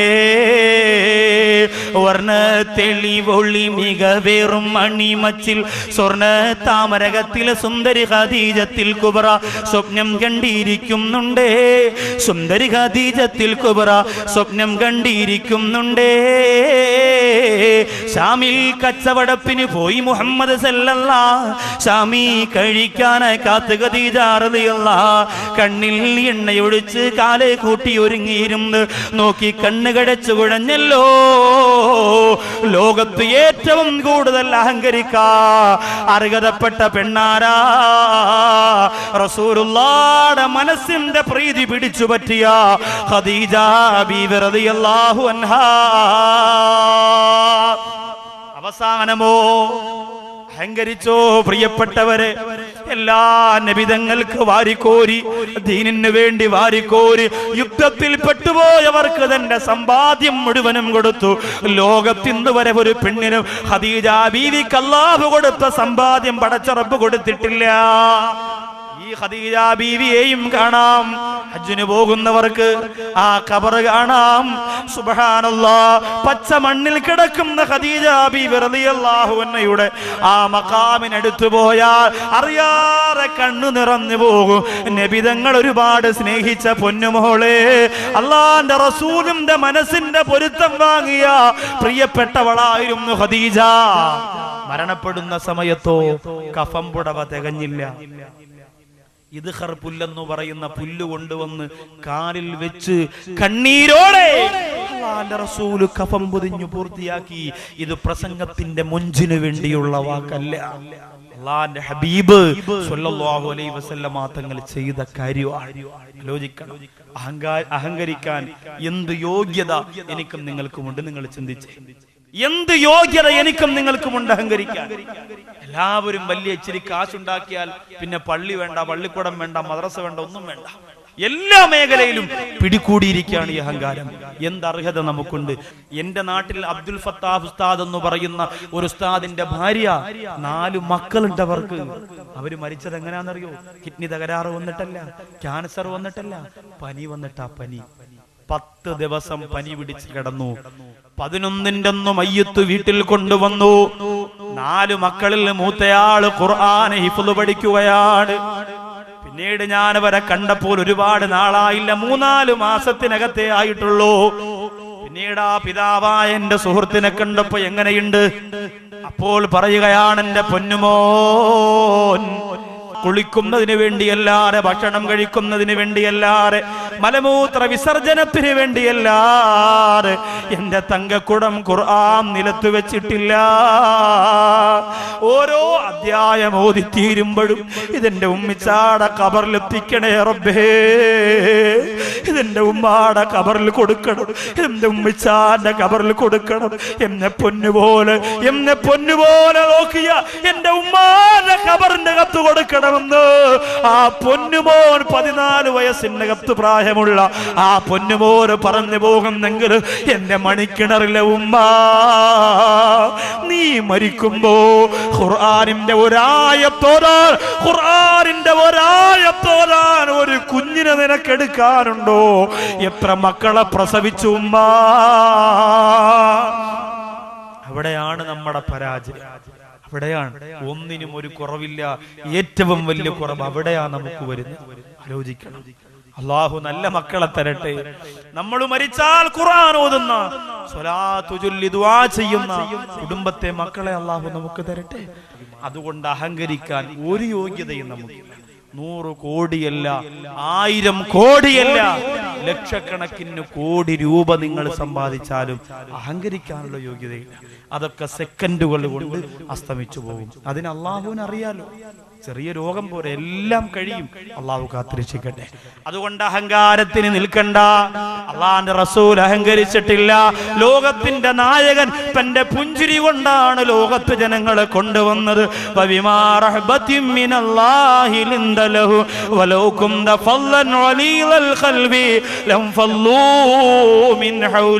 അള്ളാന്റെ റസൂലിനെ കുറിച്ച് ഖുർആൻ പറഞ്ഞതെന്താ? അല്ലാഹുവിന്റെ ഹബീബിന്റെ വശ്യചാരിതയാർന്ന പുഞ്ചിരിയും റസൂലുള്ളാഹിയുടെ താഴ്മയുള്ള ഇടപെടലും കൊണ്ടാണ് സഹാബത്ത് സമാധാനത്തോടെ പൊന്നാര നബി തങ്ങളുടെ മുമ്പിൽ വന്നത്. ഇല്ലെങ്കിൽ വരാനവർക്ക് കഴിയില്ലായിരുന്നു. അപ്പൊ ഒന്നാമത്തേതാ, ഭാര്യമാരൊരിക്കലും അഹങ്കരിക്കാം എന്ന് പറഞ്ഞാൽ ഭർത്താക്കന്മാർക്ക് അഹങ്കരിക്കാമോ ഉസ്താദേ എന്ന് നിങ്ങൾ ചോദിക്കരുത്. ഇത് രണ്ടുപേരും കൂടിയാ പറഞ്ഞത്. പെണ്ണ് അഹങ്കരിച്ചാ തകർന്നു. അതുകൊണ്ട് പ്രത്യേകിച്ച് അവളോട് പറഞ്ഞത്. കുടുംബത്തിൽ ഒരു ഭാര്യമാരും അഹങ്കരിക്കാൻ പറ്റില്ല. ഭർത്താവിന് നല്ല കാശുണ്ട് എങ്കിൽ ദ്വാരക്ക് അള്ളാഹു കാശ് അധികരിപ്പിച്ചു തരട്ടെ, പള്ളിക്ക് കൊടുക്കാൻ കഴിയട്ടെ, ദീനിന് കൊടുക്കാൻ അതാണ് നമ്മൾ ചെയ്യേണ്ടത്. അങ്ങനെ വേണം നമ്മൾ ചെയ്യാൻ. രണ്ടാമത്തത്, അള്ളാഹുവിന്റെ റസൂൽ തന്റെ തങ്കക്കുടമായ ഫാത്തിമ ബീവി റളിയല്ലാഹു തആല അൻഹയുടെ മുഖത്തു നോക്കിയിട്ട് പറയുന്നു, മോളെ ഫാത്തിമ, ഭാര്യ എന്ന നിലയിൽ ഒരു ഭർത്താവിന്റെ അടുത്തേക്ക് നീ കടന്നു ചെല്ലുമ്പോ ശ്രദ്ധിക്കാനുള്ള രണ്ടാമത്തെ കാര്യം എന്തെന്നറിയോ? നീ കാരണമായി ആ ഭർത്താവിനെ വിഷമിപ്പിക്കല്ലേ പെണ്ണേ ഫാത്തിമ. നീ കാരണമായി ഭർത്താവ് വിഷമിച്ചു പോയാൽ ആ ഭർത്താവിനെ സന്തോഷിപ്പിക്കുന്നത് വരെ ഫാത്തിമ നിന്റെ അമലുകൾ അല്ലാഹു സ്വീകരിക്കൂല. സുബ്ഹാനല്ലാഹ്. നീ കാരണം നിന്റെ ഭർത്താവ് പിണങ്ങിപ്പോയാൽ ആ ഭർത്താവ് ഇണങ്ങുന്നത് വരെ നിന്റെ അമല് റബ്ബ് സ്വീകരിക്കൂല. എവിടെ ആ കഥ ആലോചിച്ച് നോക്കി. അള്ളാന്റെ റസൂല് പറഞ്ഞു, മോളെ ഫാത്തിമ, നിന്റെ ഭർത്താവിനോട് നീ മനഃപൂർവ്വം പിണങ്ങല്ലേ. എന്നാൽ ഇണങ്ങുന്നത് വരെ നിന്റെ അമലുകൾ അല്ലാഹു സ്വീകരിക്കില്ല. ഫാത്തിമ ബീവി റളിയല്ലാഹുവിന്റെ ജീവിതത്തിൽ നമുക്ക് കാണാം. ഒരു ദിവസം ഇങ്ങനെ കാര്യം പറഞ്ഞുകൊണ്ടിരിക്കുന്നതിനിടയ്ക്ക് അലി റളിയല്ലാഹു അൻഹു പിണങ്ങി. രണ്ടുപേരും തമ്മിൽ, ഭാര്യ ഭർത്താക്കൾ തമ്മിൽ പിണങ്ങുമല്ലോ. ഇതങ്ങനെ സാധാരണയുള്ള ചെറിയ പിണക്കമാണെന്ന് കരുതി കുറെ സമയം കഴിഞ്ഞിട്ടും അലി റളിയല്ലാഹു അൻഹു ഇണങ്ങുന്നില്ല. സുബ്ഹാനല്ലാഹ്. പിണക്കം കാര്യമായോ? കളി കാര്യമായോ? എന്റെ ഭർത്താവ് എന്നോട് മിണ്ടുന്നില്ലല്ലോ. ഫാത്തിമ ബീവി റളിയല്ലാഹു അൻഹ അടുത്ത് പോയി എന്ന് ചിരിച്ചു. ശരീരത്തൊക്കെ തൊട്ട് നോക്കി, തടവി നോക്കി, ചിരിച്ചു നോക്കി, കളിപ്പിച്ചു നോക്കി, ചിരിപ്പിച്ചു. ഒരു രക്ഷയില്ല. ഗൗരവമുള്ള മുഖം. ഇസ്ലാമിന്റെ പുലിക്കുട്ടിയാണ് അലി ഹൈദറുൽ ഖറാർ റളിയല്ലാഹു തആല. അതുകൊണ്ട് തന്നെ ഫാത്തിമ ബീവി റളിയല്ലാഹു അൻഹ മുമ്പ് നിന്ന് കരയാൻ തുടങ്ങി. 70 പ്രാവശ്യം, മറ്റൊരു ഹദീസിൽ 80 പ്രാവശ്യം അലി റളിയല്ലാഹു അൻഹു എന്ന ഭർത്താവിന്റെ ചുറ്റും ഫാത്തിമ ബീവി റളിയല്ലാഹു അൻഹ പല രൂപത്തിലും കോലത്തിലും ചിരിച്ചും ചിരിപ്പിച്ചും ഒക്കെ ഇങ്ങനെ കറങ്ങി. എന്തിനാ? അലി റളിയല്ലാഹു അൻഹുവിനെ ഒന്ന് ചിരിപ്പിച്ചെടുക്കാൻ വേണ്ടി. അലി റളിയല്ലാഹു അൻഹു ഇണങ്ങുന്നില്ല. അവസാനം അലി റളിയല്ലാഹു അൻഹുവിന്റെ പിണക്കം തീർന്നപ്പോൾ ഇലാ ഹളറത്തി റസൂലുള്ളാഹിയുടെ മുമ്പിലേക്ക് ഓടി ചെല്ലുകയാണ്. നബിയേ, ഒരു സന്തോഷ വാർത്ത പറയാൻ വേണ്ടി വന്നതാണ്, ഒരു സന്തോഷം അങ്ങയെ അറിയിക്കാൻ വേണ്ടി വന്നതാണ്. എന്റെ ഭർത്താവായ അലി റളിയല്ലാഹു അൻഹു എന്നോട് പിണങ്ങിയിരുന്നു നബിയേ, എന്നോട് പിണങ്ങിയിരുന്നു തങ്ങളെ. ഒരുപാട് കഷ്ടപ്പെട്ടതിന് ശേഷമാണ് ഇണങ്ങിയത്. ആ പിണക്കം തീർന്ന സന്തോഷ വാർത്ത പറയാൻ വന്നതാണ് നബിയെ എന്ന് പറഞ്ഞപ്പോ അള്ളാന്റെ റസൂല് പറഞ്ഞ മറുപടി എന്തെന്ന് എന്റെ സഹോദരിമാര് ചിന്തിക്കണേ. റസൂലുള്ളാഹിയുടെ കരളെന്നല്ലേ പറഞ്ഞത്, റസൂലുള്ളാഹിയുടെ തങ്കക്കുടമെന്നല്ലേ പറഞ്ഞത്. അള്ളാന്റെ റസൂൽ ഏറ്റവും അധികം സന്തോഷിച്ചത് ഈ മഹദി പിറന്നപ്പോഴെന്നല്ലേ പറഞ്ഞത്. പക്ഷേ ഇതാ ഭർത്താവിനോട് പിണങ്ങിയിട്ട് ആ പിണക്കം മാറ്റി ഇണങ്ങിയിട്ടാണ് വന്നതെന്ന് പറഞ്ഞപ്പോ അള്ളാന്റെ റസൂല് പറയുന്നു, ഫാത്തിമ, ആ ഭർത്താവിന്റെ കൂടെ പിണങ്ങിക്കഴിഞ്ഞപ്പോഴാണ് നീ മരിച്ചിരുന്നത് എങ്കിൽ മാ സല്ലൈതു ബികി യാ ഫാത്തിമ, നിന്റെ മയ്യത്ത് നിസ്കരിക്കാൻ ഞാൻ കാണൂല ഫാത്തിമ. ഭർത്താവിന്റെ കൂടെ പിണങ്ങിയിരിക്കുമ്പോഴാണ് പൊന്നുമോളെ നീ മരിച്ചു പോകുന്നതെങ്കിൽ നിന്റെ മയ്യത്ത് നിസ്കരിക്കാൻ ഞാൻ കാണൂലെന്ന് ആരംഭപ്പൂവായ നബി മുഹമ്മദ് മുസ്തഫ. ഭർത്താവ് ഗൾഫിൽ നിന്ന് കഷ്ടപ്പെട്ട് കൊണ്ടുവരുന്നതല്ല വാരി വലിച്ച് സന്തോഷത്തോടെ വാങ്ങിവെക്കാനല്ലാതെ അതിന് പകരം ഇന്ന് വരെ തിരിച്ചെന്തു കൊടുത്തു എന്റെ പ്രിയപ്പെട്ട ഭാര്യമാരെ? ആലോചിക്കേണ്ട വിഷയമാണ്, ചിന്തിക്കേണ്ട വിഷയമാണ്. എത്ര ദിവസം നിന്റെ ശല്യം കാരണം മരിച്ചാ മതി എന്ന് നിന്റെ ഭർത്താവ് പറഞ്ഞിട്ടുണ്ട്. ഈ വീട്ടിനകത്ത് സ്വസ്ഥതയില്ലല്ലോ, ഇവിടെ സമാധാനമില്ലല്ലോ എന്ന് പറഞ്ഞുകൊണ്ട് വിഷമത്തോട് തലയിൽ കയ്യും വെച്ച് വീടിന്റെ സിറ്റ് ഔട്ടില് എത്ര ദിവസം എന്റെ മണിക്കിണറിലെ പെങ്ങളെ നിന്റെ ഭർത്താക്കന്മാര് വന്നിരുന്നിട്ടുണ്ട് മോളെ. അല്ല പൊറുക്കൂല പൊന്നേ. അല്ലാഹുവിന്റെ റസൂല് പറയുന്നു, ഫാത്തിമ, ഒരിക്കലും നിന്റെ ഭർത്താവിനെ നീ പിണക്കല്ലേ ഫാത്തിമ. നീ കാരണമായിട്ട് പിണങ്ങിയാ ഇണങ്ങുന്നത് വരെ നിന്റെ ഒരു അഅ്മാലുകളും അല്ലാഹു സ്വീകരിക്കൂല ഫാത്തിമ. ആലോചിച്ചു നോക്കി, അള്ളാന്റെ ഹബീബ് പൊന്നുമോൾക്ക് പറഞ്ഞു കൊടുക്കുന്ന കാര്യമാണ്. എത്ര ഗൗരവമുള്ള വിഷയമാണ്. മൂന്നാമത്തെ കാര്യം ഇന്ന് എല്ലാ സ്ത്രീകൾക്കും ഉള്ള കാര്യം, ഇന്ന് ജീവിച്ചിരിക്കുന്ന ഒട്ടുമിക്ക ഭാര്യമാർക്കുമുള്ള മൂന്നാമത്തെ രോഗം. അള്ളാന്റെ റസൂല് പറയുകയാണ്, ഫാത്തിമ, ഭർത്താവ് എവിടെയെങ്കിലും പോയി ജോലിയും മറ്റ് തിരക്കുകളും ആവശ്യങ്ങളും കഴിഞ്ഞ് നിന്റെ വീട്ടിലേക്ക് വന്നാൽ മുഖം കറുപ്പിച്ചുകൊണ്ട്, മുഖം വലിച്ചിറക്കി വെച്ചുകൊണ്ട്, ഗൗരവമുള്ള പ്രകൃതത്തോടെ ആ ഭർത്താവിനെ സ്വീകരിക്കല്ലേ ഫാത്തിമ. ഭർത്താവ് എവിടെയും പോയിട്ട് വരുമ്പോ മുഖവും വലിച്ചിറക്കി ഇങ്ങനെ ഗൗരവത്തോടെ അതാ വിചാരിക്കും, ഇത് എന്ന് വന്നാൽ ഇവള് ഇങ്ങനെ തന്നെയല്ല, ഒരു സന്തോഷവുമില്ല. ഇങ്ങനെ ഭർത്താവ് സങ്കടം വന്ന് ഇറങ്ങി പോവാൻ പാടില്ല. ഇന്നെല്ലാ കുടുംബജീവിതത്തിലും സാമ്പത്തികം ഒരു വലിയ പ്രശ്നമാണ്. ഭർത്താക്കന്മാര് കഷ്ടപ്പെട്ടല്ലേ ജീവിക്കുക. അവര് വീട്ടിലേക്ക് വരുമ്പോ നമ്മൾ എങ്ങനെ നിന്നു കൊടുക്കേണ്ടത്? നമ്മളെങ്ങനെ വളരെ സന്തോഷമായിട്ട് അലി റളിയല്ലാഹു അൻഹു ഫാത്തിമ ബീവി റളിയല്ലാഹു അൻഹ ജീവിതത്തിൽ നിന്ന് മറ്റൊരു ഏട് നിങ്ങൾക്ക് പറഞ്ഞു തരാൻ പോവാ. എന്തൊരു സന്തോഷമുള്ള സംഭവം എന്നറിയോ? ഗർഭവതിയായ സമയത്ത് ഫാത്തിമ ബീവി റളിയല്ലാഹു അൻഹ ഗർഭവതിയായിരിക്കുന്ന സമയത്ത് അലി റളിയല്ലാഹു അൻഹുവിനോട് ഫാത്തിമ ബീവി റളിയല്ലാഹു അൻഹ പറയുകയാണ്, എന്റെ പ്രിയപ്പെട്ട അലിയേ, എനിക്കൊരു സാധനം വേണം, അവിടത്തോട് പറഞ്ഞാ വാങ്ങിക്കൊണ്ടു തരൂ. അലി റളിയല്ലാഹു അൻഹു പറഞ്ഞു, എന്ത് ചോദ്യമാണ് ഫാത്തിമ? ഇന്നുവരെ നിക്കാഹ് കഴിഞ്ഞ് ഈ സമയം വരെ ഒരു കാര്യവും വേണമെന്ന് ആവശ്യപ്പെട്ടിട്ടില്ല. അങ്ങനെയുള്ള ഭാര്യമാരെയൊക്കെ കിട്ടിയാൽ അതൊരു വലിയ ഭാഗ്യമാണ്. എനിക്കത് വേണം, എനിക്കിത് വേണം, എനിക്ക് മറ്റത് വേണം, മറിച്ചു അങ്ങനെ ഒന്നും പറയണ്ടെന്നല്ല. അങ്ങനെ പറയാത്ത ഒരു ഭാര്യയെ കിട്ടിയെങ്കിൽ വലിയ പാടാണ്, അങ്ങനെയൊന്നും കിട്ടൂല. എന്നാലും അങ്ങനെ കിട്ടിയാൽ അതൊരു വലിയ തൗഫീഖാണ്. പരലോകത്ത് അല്ലാഹു സ്വർഗത്തിൽ നമ്മെ ഒരുമിപ്പിച്ച് തരുമാറാകട്ടെ. വളരെ സന്തോഷമാണ്. ഇസ്ലാമിക കുടുംബജീവിതം അങ്ങനെയാണ്. ചോദിക്കുകയാണ് അലി റളിയല്ലാഹു അൻഹു, ഞാൻ ചോദിച്ചാ അവിടത്തേക്ക് സങ്കടാവോ? എനിക്കൊരു സാധനം വേണം. അള്ളാന്റെ ഹബീബിന്റെ പൊന്നുമോൾക്ക് മറുപടിയായി അലി റളിയല്ലാഹു അൻഹു പറയുകയാണ്, ഫാത്തിമ,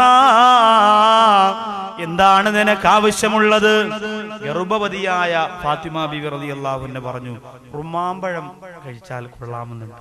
പെണ്ണുങ്ങൾക്ക് പിന്നെ ഈ ഗർഭ സമയത്താണെങ്കിൽ അത് വേണം, ഇത് വേണം, പുളിച്ചയ്ക്ക് വേണം, മാങ്ങ വേണം, കാരയ്ക്ക് വേണം, പേരയ്ക്ക് വേണം, നെല്ലിക്ക വേണം, ഇതൊക്കെ പറഞ്ഞ ഈ മൊയിലാക്ക സജാദ് ഹുസൈൻ എവിടെ പോയുണ്ട്, ജാമ്പയ്ക്കൊക്കെ എവിടെ പോയി? ഇതങ്ങനെ ഏതെങ്കിലും ഭാര്യമാർക്ക് മാത്രമല്ല, ലോകത്തുള്ള എല്ലാ പെണ്ണുങ്ങൾക്കുള്ള ഇത് അള്ള കൊടുക്കണതാ. ആ സമയത്ത് അവർക്ക് ഇങ്ങനെ ആഗ്രഹം തോന്നുക. ചിലപ്പോൾ രാത്രി 1 മണിക്ക് പറയും, എനിക്കിപ്പോ വരിക്കച്ചക്ക വേണം, കിട്ടുമോ? അത് കൊണ്ടു കൊടുക്കേണ്ട ഭർത്താക്കന്മാരെ കടമയാ. ചുമ്മാ വാപ്പാന്ന് പറഞ്ഞ് നടന്നാ പോരാ, ഇതൊക്കെ വേണം. പേരയ്ക്ക, വരിക്കച്ചക്ക, വെണ്ടയ്ക്ക, അമരയ്ക്ക, ഇതൊക്കെ ചോദിക്കും. ചില പെണ്ണുങ്ങളുണ്ടല്ലോ, പണി കിട്ടാൻ വേണ്ടി പറയും, എനിക്കത് വേണം, തട്ടുദോശ വേണം, കിട്ടുമോ? അങ്ങനെ പറ്റൂല. ആവശ്യത്തിനുള്ള ഒരു മര്യാദയ്ക്ക് ഉണ്ടല്ലോ, തോന്നുന്നതേ ചോദിക്കാം. ഫാത്തിമ ബീവി റളിയല്ലാഹു അൻഹ സങ്കടത്തോടുകൂടി ചോദിക്കുക, നിങ്ങൾക്ക് എന്ത് ആഗ്രഹമുണ്ടെങ്കിലും നിങ്ങളുടെ മടിത്തട്ടിൽ കൊണ്ടുതരാൻ മണിക്കിണറിന്റെ പരിസരത്തുള്ള ഭർത്താക്കന്മാർക്ക് ഇന്ന് അല്ലാഹു കഴിവ് കൊടുത്തിട്ടില്ലേ? ചോദിച്ചു നോക്ക് നിങ്ങൾ. ഞാൻ പരിചയപ്പെട്ട എല്ലാ ഭർത്താക്കന്മാരും തന്റെ ഭാര്യമാരെ അതനുസരിച്ചുകൊണ്ട് എല്ലാ അർത്ഥത്തിലും സഹായിക്കുന്നവരാണ്. അബൂദാബിയിൽ മരണപ്പെട്ടു പോയ, വാഹനാപകടത്തിൽ മരണപ്പെട്ടു പോയ മലബാറുകാരനായ ഒരു സഹോദരൻ നാട്ടിലേക്ക് വരുന്നതിന് മുമ്പ് കാർഗോയിൽ കുറെ സാധനം വീട്ടിലേക്ക് അയച്ചു. കാരണം ഞാൻ വീട്ടിലെത്തുമ്പോ അത് സാധനം നാട്ടിലെത്തട്ടെ, അതിനു വേണ്ടി ചുമന്നുകൊണ്ട് വരണ്ടല്ലോ. അങ്ങനെ ഒരുപാട് സാധനം ഡോർ ടു ഡോർ ആയിട്ട് അവിടെ നിന്ന് അയച്ചു. എന്നിട്ട് അദ്ദേഹം വരുന്നതിന്റെ തലേ ദിവസം അവിടെ അപകടത്തിൽ മരണപ്പെട്ടു. അള്ളാഹു നമ്മുടെ ഈ നാട്ടിൽ നിന്ന് ഗൾഫിൽ പോയ സഹോദരങ്ങൾക്ക് ആയുസ്സും ആരോഗ്യം ആഫിയത്തും കൊടുക്കട്ടെ. നാട്ടിൽ വന്ന് ഉമ്മയെ കാണാൻ, മക്കളെ കാണാൻ, ഉപ്പയെ കാണാൻ, പിറന്ന മക്കളെ പോലും കാണാതെ വിദേശ രാജ്യത്ത് ജയിലിൽ കിടക്കുന്നവരുണ്ട്. പിറന്ന മക്കളെ പോലും കാണാതെ. എനിക്കറിയാം ഒരു സഹോദരനെ, 3.5 വർഷമായി ആ സഹോദരൻ ഗൾഫിൽ പോയിട്ട് ആകെ നഷ്ടത്തിലാ, അകത്ത് ജയിലിലായിരുന്നു. 3.5 വയസ്സുള്ള ഒരു പൊന്നുമോളുണ്ടായിരുന്നു. സുബ്ഹാനല്ലാഹ്, ആ പൊന്നുമോളെ കാണാൻ വേണ്ടി അവസാനം ജയിൽ മോചനായ ആ സഹോദരൻ വന്ന് ആ പൊന്നുമോളെ കണ്ടപ്പോഴുണ്ടല്ലോ, മണിക്കൂറുകളോളം തറയിലിറക്കാതെ നെഞ്ചിൽ ചേർത്ത് വെച്ച് പൊട്ടിക്കരഞ്ഞു പോയത്. മോൾക്കറിയാൻ വയ്യ വാപ്പയാണ്, ജീവിതത്തിൽ കണ്ടിട്ടില്ലല്ലോ. ഇത് ആരാ എടുത്തതെന്ന് നോക്കറിയില്ല. എങ്കിലും മോള് കിടന്ന് കരച്ചില്ല. ഇയാള് കരച്ചിലോട് കരച്ചിൽ വിടുന്നില്ല മോളെ. കാണാൻ പറ്റിയല്ലോ എന്നുള്ള സന്തോഷമാണ്. എത്രയോ പേര് ഇന്നും അകലങ്ങളിൽ കഴിയുന്നുണ്ട്. പോയിട്ട് ഒരു വിവരവുമില്ലാതെ കഴിയുന്നവരുണ്ട്. അല്ലാഹു കാത്തുരക്ഷിക്കട്ടെ. അങ്ങനെ അപകടത്തിൽ മരണപ്പെട്ടു. നാട്ടിൽ മയ്യത്ത് കൊണ്ടുവന്നു. അടക്കി 2 ദിവസം കഴിഞ്ഞപ്പോൾ ഈ സാധനം വരികയാണ്. ഉമ്മാക്കും ഭാര്യയ്ക്കും മക്കൾക്കും ഉപ്പാക്കും ഒക്കെ വേണ്ടി വാങ്ങി വെച്ച സാധനം അവിടെ നിന്ന് കാർഗോയിൽ സാധനം വന്നു. അതിലൊരു പെട്ടി. ആ പെട്ടിയുടെ പുറത്ത് എഴുതി വെച്ചിരിക്കുകയാണ്, ഇതെന്റെ പ്രിയപ്പെട്ട ഭാര്യയ്ക്കാണ്. പെട്ടി മാറിപ്പോകാതിരിക്കാൻ വരുന്നതിന് മാസങ്ങൾക്ക് മുമ്പ് തന്നെ പെണ്ണെ നിനക്ക് തരാനുള്ളതെല്ലാം പെരഞ്ഞു പിടിച്ച് വാങ്ങി പെട്ടിക്കകത്ത് വെച്ചിട്ട് ഭാര്യയുടെ പേരെഴുതിയിട്ട് കൊതിയോടെ കാത്തിരുന്നവനല്ലേ നമ്മളെ ഭാര്യമാരോ. അതിങ്ങോട്ട് കൊണ്ടു കൊടുക്കുമ്പോ ഇതേ ഉള്ളോ എന്ന് പറഞ്ഞെടുത്ത് അങ്ങോട്ട് എറിയല. അവന്റെ മനസ്സ് തകർന്നു. ഒരു കർച്ചീപ്പാണെങ്കിലും ഒരു കീറിയ തുണ്ടം വെച്ച ഷാളാണെങ്കിൽ പോലും പെണ്ണേ നിന്റെ ഭർത്താവ് കൊണ്ടു തന്നാൽ 2 കൈയും നീട്ടി സന്തോഷത്തോടെ എന്റെ പ്രിയപ്പെട്ട ഭാര്യമാര് സ്വീകരിക്കണേ. ഫാത്തിമ ബീവി റളിയല്ലാഹു അൻഹ പറഞ്ഞു, തരുവോ എനിക്കൊരു റുമ്മാമ്പഴം? അലി റളിയല്ലാഹു അൻഹു പറഞ്ഞു, എന്തു ചോദ്യമാണ് ഫാത്തിമ? എവിടെ കിട്ടിയാലും പൊന്നേ ഫാത്തിമ, ആ റുമ്മാമ്പഴവും കൊണ്ടേ ഞാൻ ഈ വീട്ടിൽ വരുള്ളൂ. അന്ന് റുമ്മാമ്പഴത്തിന് ക്ഷാമമുള്ള സമയം. അലി റളിയല്ലാഹു അൻഹു മരുഭൂമിയിലൂടെ നടന്നുപോയി. ഫാത്തിമ ബീവി റളിയല്ലാഹു അൻഹ വീടിന്റെ മുറ്റത്താണ്. അലിയാര് തങ്ങൾ നടന്നു പോകുന്നു. അകലങ്ങളിലേക്ക് മാഞ്ഞുപോയി. ഒരുപാട് ദൂരം യാത്ര ചെയ്തു. സുബ്ഹാനല്ലാഹ്, അവസാനം ഒരു റുമ്മാമ്പഴം കയ്യിൽ കിട്ടി. സന്തോഷമായി. വീരപ്പുലിയുടെ ശൗര്യം ചോർന്നു പോയില്ലല്ലോ, പറഞ്ഞ വാക്ക് പാലിക്കാൻ കഴിഞ്ഞല്ലോ. ആ റുമ്മാമ്പഴവും കൊണ്ട് മടങ്ങി വരികയാണ്. മടങ്ങി വരുന്ന വഴിയിലോ ഒരു മനുഷ്യൻ വന്നിട്ട് പറഞ്ഞു, അല്ലയോ അള്ളാന്റെ ഹബീബിന്റെ സഹാബത്തിൽപ്പെട്ട അലിയേ, അങ്ങയുടെ കയ്യിലിരിക്കുന്ന റുമ്മാമ്പഴം എനിക്ക് തരുമോ? അതിനെനിക്ക് വല്ലാത്ത കൊതിയുണ്ട് തങ്ങളെ. അലി റളിയല്ലാഹു അൻഹു ഇൽമു കൊണ്ട് അല്ലാഹുവിന്റെ റസൂൽ അനുഗ്രഹിച്ച അറിവിന്റെ രാജകുമാരൻ, അല്ലാഹുവിന്റെ ഹബീബിന്റെ പൊന്നുമോളയും കൊണ്ട് സ്വർഗത്തിലേക്ക് പോകാൻ പരിശുദ്ധ ജീവിതം നയിച്ച പുണ്യമണവാളനെ അലി ഹൈദറുൽ കറാർ റളിയല്ലാഹു തആല അൻഹു ചിന്തിക്കുകയാണ്, എന്റെ ഫാത്തിമ വിഷമിക്കുമോ? എന്റെ ഫാത്തിമാക്ക് അന്വേഷിച്ച് നടന്നു കിട്ടിയ റുമ്മാമ്പഴമാണ്. ഇത് കഴിച്ചില്ലെങ്കിൽ, ഇത് കിട്ടിയില്ലെങ്കിൽ പിണങ്ങുമോ, കരയുമോ, സങ്കടപ്പെടുമോ? ഇത് ഞാൻ കൊണ്ട് കൊടുത്തിരുന്നെങ്കിൽ ഈ റുമ്മാമ്പഴം കയ്യിൽ വാങ്ങുമ്പോ എന്റെ ഫാത്തിമയുടെ മുഖം കാണാ എത്ര ഭംഗിയായിരുന്നനെ. പക്ഷേ അലി റളിയല്ലാഹു അൻഹു അറപ്പുകൂടാതെ ബിസ്മില്ലാഹ് എന്ന് പറഞ്ഞുകൊണ്ട് തന്റെ മുമ്പിൽ വന്ന് കൈനീട്ടിയ ആ ഫഖീറാര മനുഷ്യന്റെ കയ്യിലേക്ക് ആ റുമ്മാമ്പഴമങ്ങ് വെച്ചു കൊടുക്കുകയാണ്. പിന്നെ അലി റളിയല്ലാഹു അൻഹുവിന്റെ നടത്തത്തിന് വേഗത കുറഞ്ഞു. എങ്ങനെയാണ് ഇനി എന്റെ ഫാത്തിമയുടെ മുഖത്ത് നോക്കുന്നത്? അത് കിട്ടുമെന്ന ഉറപ്പോടെ എന്നെയും കാത്തിരിക്കുമ്പോ എങ്ങനെ കടന്നു ചെല്ലും? വല്ലാത്ത സങ്കടത്തോടെ, നൊമ്പരത്തോടെ ചുട്ടുപൊള്ളുന്ന മണലാരണ്യത്തെ ചവിട്ടിക്കൊണ്ട് അലി റളിയല്ലാഹു അൻഹു തന്റെ കുടിലേക്ക് നടന്നു വരുമ്പോൾ വീടിന്റെ മുമ്മറപ്പിരുന്നു കൊണ്ട് ഫാത്തിമ ബീവി റളിയല്ലാഹു അൻഹ എന്ന റസൂലുള്ളാഹിയുടെ കരള്, സ്വർഗത്തിന്റെ റാണി ദൂരേക്ക് നോക്കിയിരിക്കുകയാണ്. ഒന്ന് വന്നിരുന്നു എങ്കിൽ, ആ റുമ്മാമ്പഴമൊന്ന് കിട്ടിയിരുന്നു എങ്കിൽ, അതൊന്ന് കഴിച്ചിരുന്നു എങ്കിൽ, എന്റെ കൊതി തീർന്നിരുന്നെങ്കിൽ, എന്റെ ആഗ്രഹം തീർന്നിരുന്നെങ്കിലെന്ന് കൊതിയോടെ ചിന്തിച്ച് കാത്തിരിക്കുമ്പോ അതാ ദൂരത്ത് നിന്ന് അലി റളിയല്ലാഹു അൻഹു നടന്നു വരികയാണ്. വല്ലാത്ത പുഞ്ചിരി മനസ്സിന്റെ അകത്ത് വന്നു, വല്ലാത്ത സന്തോഷം മനസ്സിൽ പൊട്ടിവിടർന്നു.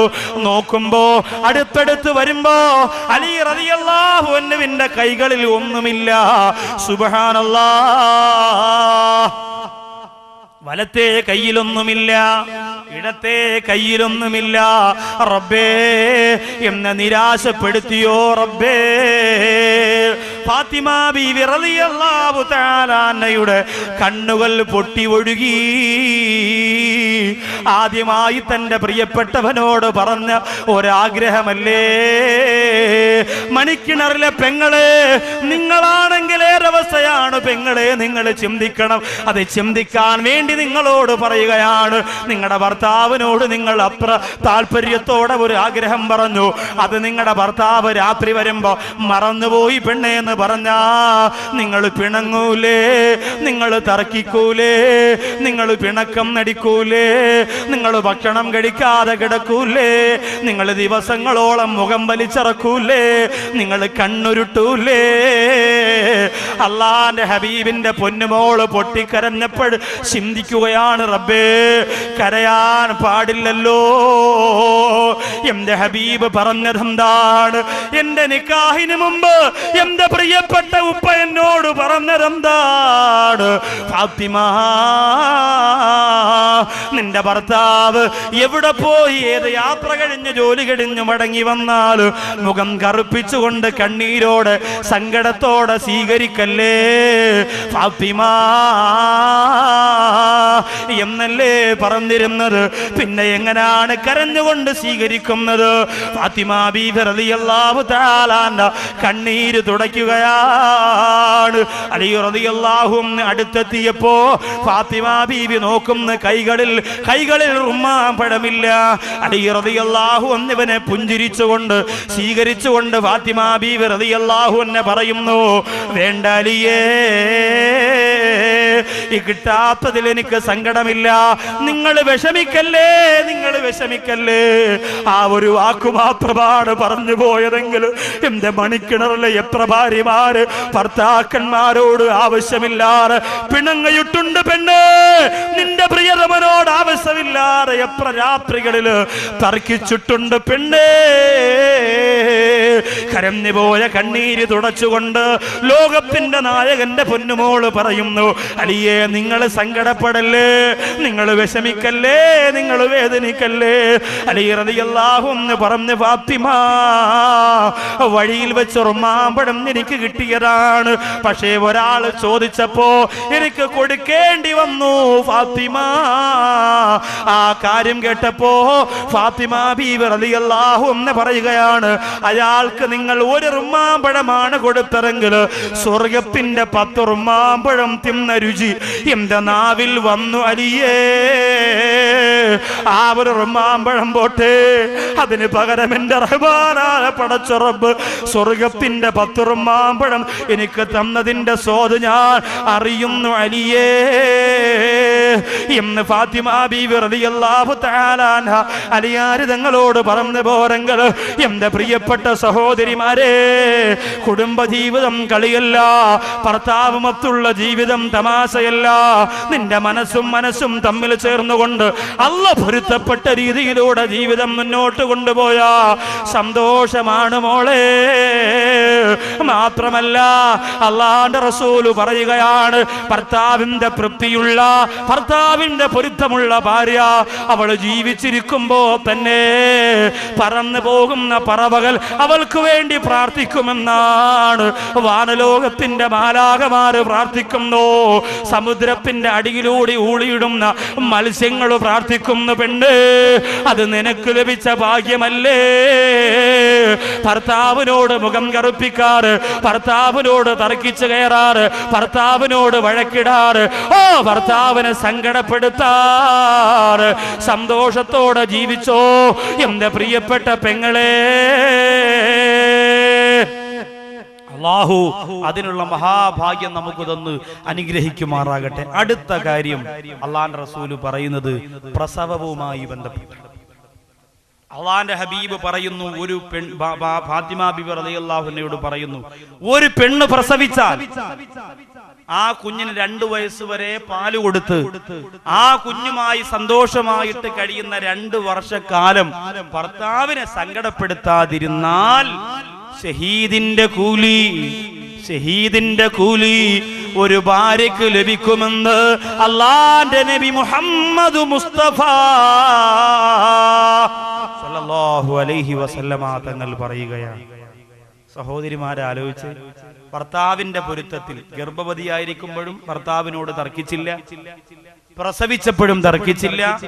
അത് കഴിഞ്ഞ് കുഞ്ഞു വന്നു, കുഞ്ഞിന് 2 വയസ്സ് വരെ മുലപ്പാല് കൊടുക്കുന്നതിനിടയിൽ ഒരിക്കൽ പോലും ആ കാലയളവ് പെട്ടെന്ന് പെണ്ണിന് ദേഷ്യം വരുന്ന സമയമാണ്. അതുകൊണ്ട് അങ്ങനെ പറഞ്ഞത്. കാരണം എങ്ങനെ ദേഷ്യം വരിക? ഭാര്യ പ്രസവിച്ചു, ഭാര്യയും കുഞ്ഞു റൂമിനകത്ത് കിടക്കും. അപ്പൊ കുഞ്ഞിങ്ങനെ ഇടയ്ക്കിടയ്ക്ക് ഉണരുമല്ലോ. ഉണരുമ്പോ ആ പ്രിയപ്പെട്ട ഭാര്യ ഇങ്ങനെ കണ്ണു തുറക്കുമ്പോ, ആരുമില്ല, ഇച്ചിരി നോക്കാം, കുഞ്ഞിന്റെ എത്തി ആട്ടി, ഞാൻ ഇപ്പൊ എത്തി കണ്ണിൽ ഉറക്കം വന്നുള്ള, അതിന് മുമ്പ് അവനാണ് പാപ്പാര സ്വഭാവം തന്നെ, ഉറക്കമില്ല എന്ന് പറഞ്ഞിട്ട് പ്രിയപ്പെട്ട ഭാര്യ വെളിയിലേക്ക് വരുമ്പോ ഭർത്താവ് എവിടാ? ഇറയത്ത് ഫാനൊക്കെ ഇട്ട് സുഖമായിട്ട് കൂർക്കം പരിച്ച് ഉറങ്ങ. ഇത് കാണുമ്പോ ഭാര്യ, അല്ലാഹു അക്ബർ, എന്തൊരു സ്നേഹമുള്ള മണത്താവ് പറയൂലേ? പറയും. കാരണം എന്താ? ഈ സമയത്ത് അവനൊന്ന് കുഞ്ഞിനെ ആട്ടിക്കൊടുത്തെങ്കിൽ പറയുന്നു. ഭർത്താക്കന്മാർക്ക് കുഞ്ഞിനെ ആട്ടിക്കൊടുന്ന പുതിയ നിയമം. അത് ഭാര്യമാരെ ജോലി. റംല, പിന്നെ കുഞ്ഞു കരയാ, പെട്ടെന്ന് പോ. കുഞ്ഞു കരഞ്ഞാ പെട്ടെന്ന് താത്ത എന്നോണം, കാക്കാക്ക് എന്നൂടാ, കുഞ്ഞിനെയൊക്കെ എടുക്കണം. കുഞ്ഞിനെ എടുക്കണം, കുഞ്ഞിനെ ശരി നല്ല താരാട്ടുപാട്ടൊക്കെ പാടിക്കൊടുക്കണം. നമ്മൾ ആലോചിച്ച നമ്മുടെയൊക്കെ പഴയ കാലത്തൊക്കെ നമ്മൾ ചിന്തിച്ചു നോക്കി എത്ര മനോഹരമായിരുന്നു നമ്മുടെയൊക്കെ വീടുകളിൽ, എത്ര രസമായിരുന്നു നമ്മുടെ ഭവനങ്ങളിലൊക്കെ കുഞ്ഞുമക്കളെ പാട്ട് പാടി ലാ ഇലാഹ ഇല്ലല്ലാഹു. എല്ലാ നാട്ടിലും ഒരേ മോഡലാ താരാട്ടുപാട്ട്. ലാ ഇലാഹ ഇല്ലല്ലാഹ് ഇങ്ങനെ പാടണേക്കാം.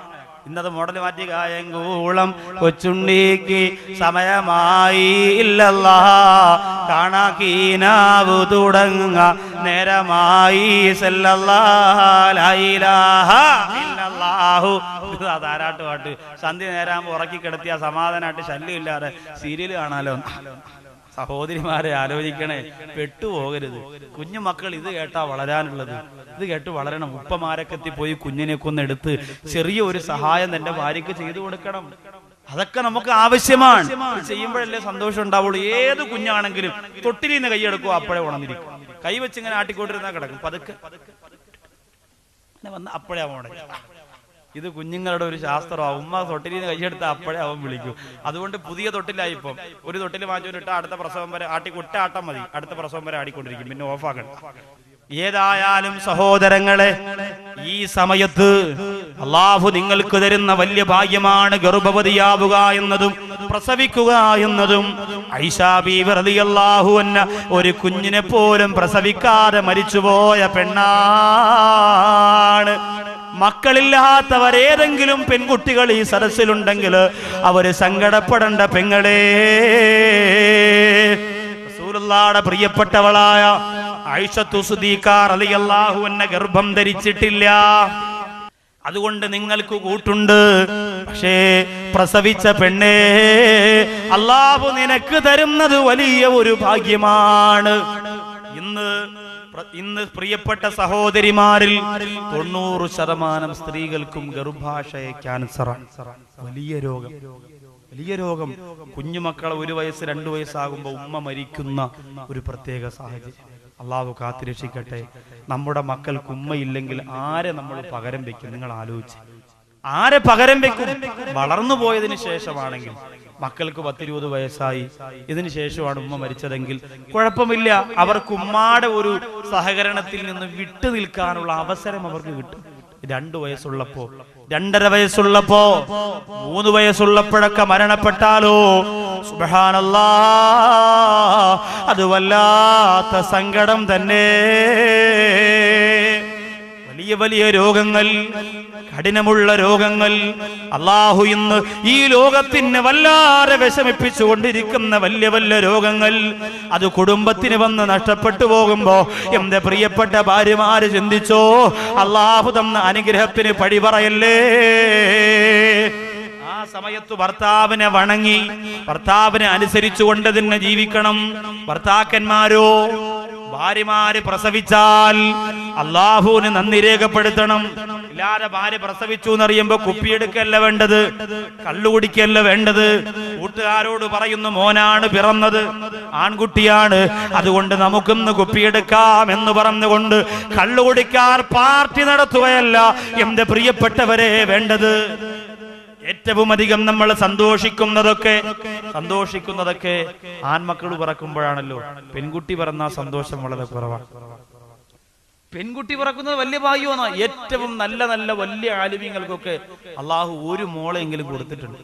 എനിക്ക് 3 ആൺമക്കളാ തന്നത്. അതിന്റെ വിഷയത്തിൽ ഞാൻ ഇന്നും ഖേദിക്കുകയാണ്. ഒരു മോള് കുടുംബത്തിന്റെ ബറക്കത്താണ്. ഒരു മോള് വീട്ടിലൊരു പെണ്ണുണ്ടാവുക എന്ന് പറഞ്ഞാൽ അത് മോശമായ കാര്യമൊന്നുമല്ല. അള്ളാഹുവിന്റെ റസൂല് പറഞ്ഞതാ, നിങ്ങൾ സമ്മാനപ്പൊതി വാങ്ങിക്കൊണ്ട് വീട്ടിൽ വരുമ്പോ ആദ്യം ആൺകുട്ടിയും പെൺകുട്ടിയും വീടിന്റെ വാതിൽ നിൽക്കുകയാണെങ്കിൽ ആർക്ക് ആദ്യം കൊടുക്കണം? ഈ പ്രിയപ്പെട്ട പൊന്നുമോനില്ലേ, അവനല്ല സമ്മാനം ആദ്യം കൊടുക്കേണ്ടത്. സ്വലാത്തു മറന്നുപോയ പെങ്ങളെ, മനസ്സുകൊണ്ടൊരായിരം സ്വലാത്തു മദീനയുടെ പുണ്യമണവാളൻ അയച്ചോ. അള്ളാന്റെ റസൂല് പറയുന്നു, വാപ്പ വാങ്ങിക്കൊണ്ടുവരുന്ന സമ്മാനം ആദ്യം കൊടുക്കേണ്ടതാർക്കാ? മോനല്ല, മോൾക്കാണ്. നിന്റെ പെൺകുട്ടിക്കാണ് കൊടുക്കേണ്ടത്. സുബ്ഹാനല്ലാഹ്. അങ്ങനെ പെണ്ണിനെ സ്നേഹിക്കണമെന്ന് പഠിപ്പിച്ച മതമാണ് ഇസ്ലാം. അതുകൊണ്ട് ആൺകുട്ടി പിറന്നാലും പെൺകുട്ടി പിറന്നാലും സന്തോഷിച്ചോ. സന്തോഷിക്കുമ്പോ കള്ളുകുടിയും പെണ്ണുകുടിയും അല്ല സന്തോഷം. പാർട്ടി നടത്തിയില്ലെങ്കിൽ പിന്നെ എന്ന് കൂട്ടുകാരിങ്ങനെ പറയുമ്പോ നമ്മൾ പറഞ്ഞ് വിഷമിക്കണ്ട, ഇൻഷാ അല്ലാഹ് എല്ലാം കഴിഞ്ഞിട്ട് ഞാൻ റെഡിയാക്കി, ഇച്ചിരി ചെലവൊക്കെ പൈസ, അതുകൊണ്ട് താമസിച്ചതാ എന്ന് പറയാറുണ്ട്. പക്ഷേ ഹറാമിന് വേണ്ടി കൂട്ടു നിൽക്കരുത്. എത്രയോ കുടുംബത്തിൽ പിറന്നു വീഴുന്ന മക്കള് അപ്പോഴത്തന്നെ മരണപ്പെടുന്നു മോനെ. 9.5 ലക്ഷം രൂപയാണ് തിരുവനന്തപുരത്ത് തേമ്പാമൂട് ഭാഗത്ത് ഒരു പ്രിയപ്പെട്ട കുടുംബത്തിന് ഡോക്ടർ പറഞ്ഞത്. 9.5 ലക്ഷം രൂപ ഓപ്പറേഷന് വേണ്ടി പറഞ്ഞത്. പൈസ ഒരുപാട് സ്ഥലത്ത് പോയി ഭർത്താവ് ഉണ്ടാക്കി കൊണ്ടുവന്നപ്പോ ഭാര്യയും കുഞ്ഞും ഒരുപോലെ മരണപ്പെട്ടു. കാത്തിരുന്ന് കിട്ടിയ കുഞ്ഞാണ്. അല്ലാഹു നമ്മുടെ മക്കളെയൊക്കെ അനുഗ്രഹിക്കട്ടെ. ആ മക്കളുടെ കളിയും ചിരിയും കണ്ട് സന്തോഷത്തോടെ ജീവിച്ചു മരിക്കാൻ റഹ്മാനായ പടച്ച റബ്ബ് എനിക്കും നിങ്ങൾക്കും തൗഫീക്ക് തരട്ടെ. എല്ലാ സമയത്തും എപ്പോഴും നമ്മൾ ആ ഒരു തൗഫീക്കിന് വേണ്ടി ദുആ ചെയ്യണം. നമ്മൾ മറന്നു പോകരുത്, ഒരിക്കലും ആ ഭാഗം നമ്മൾ മറന്നു പോകരുത്. പിന്നെ അല്ലാഹുവിന്റെ ഹബീബ് എന്റെ പ്രിയപ്പെട്ട ഫാത്തിമ ബീവി റളിയല്ലാഹു തആല അന്നയോട് പറയുന്ന 2 കാര്യങ്ങളാണ് ഇനി പറയാനുള്ളത്. അതുകൂടി പറഞ്ഞ് ഇൻഷാ അല്ലാഹ് നമുക്കിന്ന് ദുആരക്കാം. അല്ലാഹുവിന്റെ റസൂൽ തന്റെ പ്രിയപ്പെട്ട പൊന്നുമോൾ ഫാത്തിമത്തു സുഹ്റാ റളിയല്ലാഹു തആല അൻഹയോട് പറയുകയാണ്, പ്രിയപ്പെട്ട ഫാത്തിമ, നിന്റെ ഭർത്താവിന് ഇടയ്ക്കിടയ്ക്ക് നീ എന്തെങ്കിലും സമ്മാനം കൊടുക്കണം ഫാത്തിമ. തഹാബു വ തഹാദു, സമ്മാനം കൊടുക്കണം. സമ്മാനം കൊടുക്കണമെന്ന് പറഞ്ഞാൽ എന്താ? എന്തെങ്കിലും സ്പെഷ്യൽ, ഒരു വീട്ടിൽ ഒരു ദിവസം എന്തെങ്കിലും സ്പെഷ്യൽ ഉണ്ടാക്കി കൊടുക്കാൻ.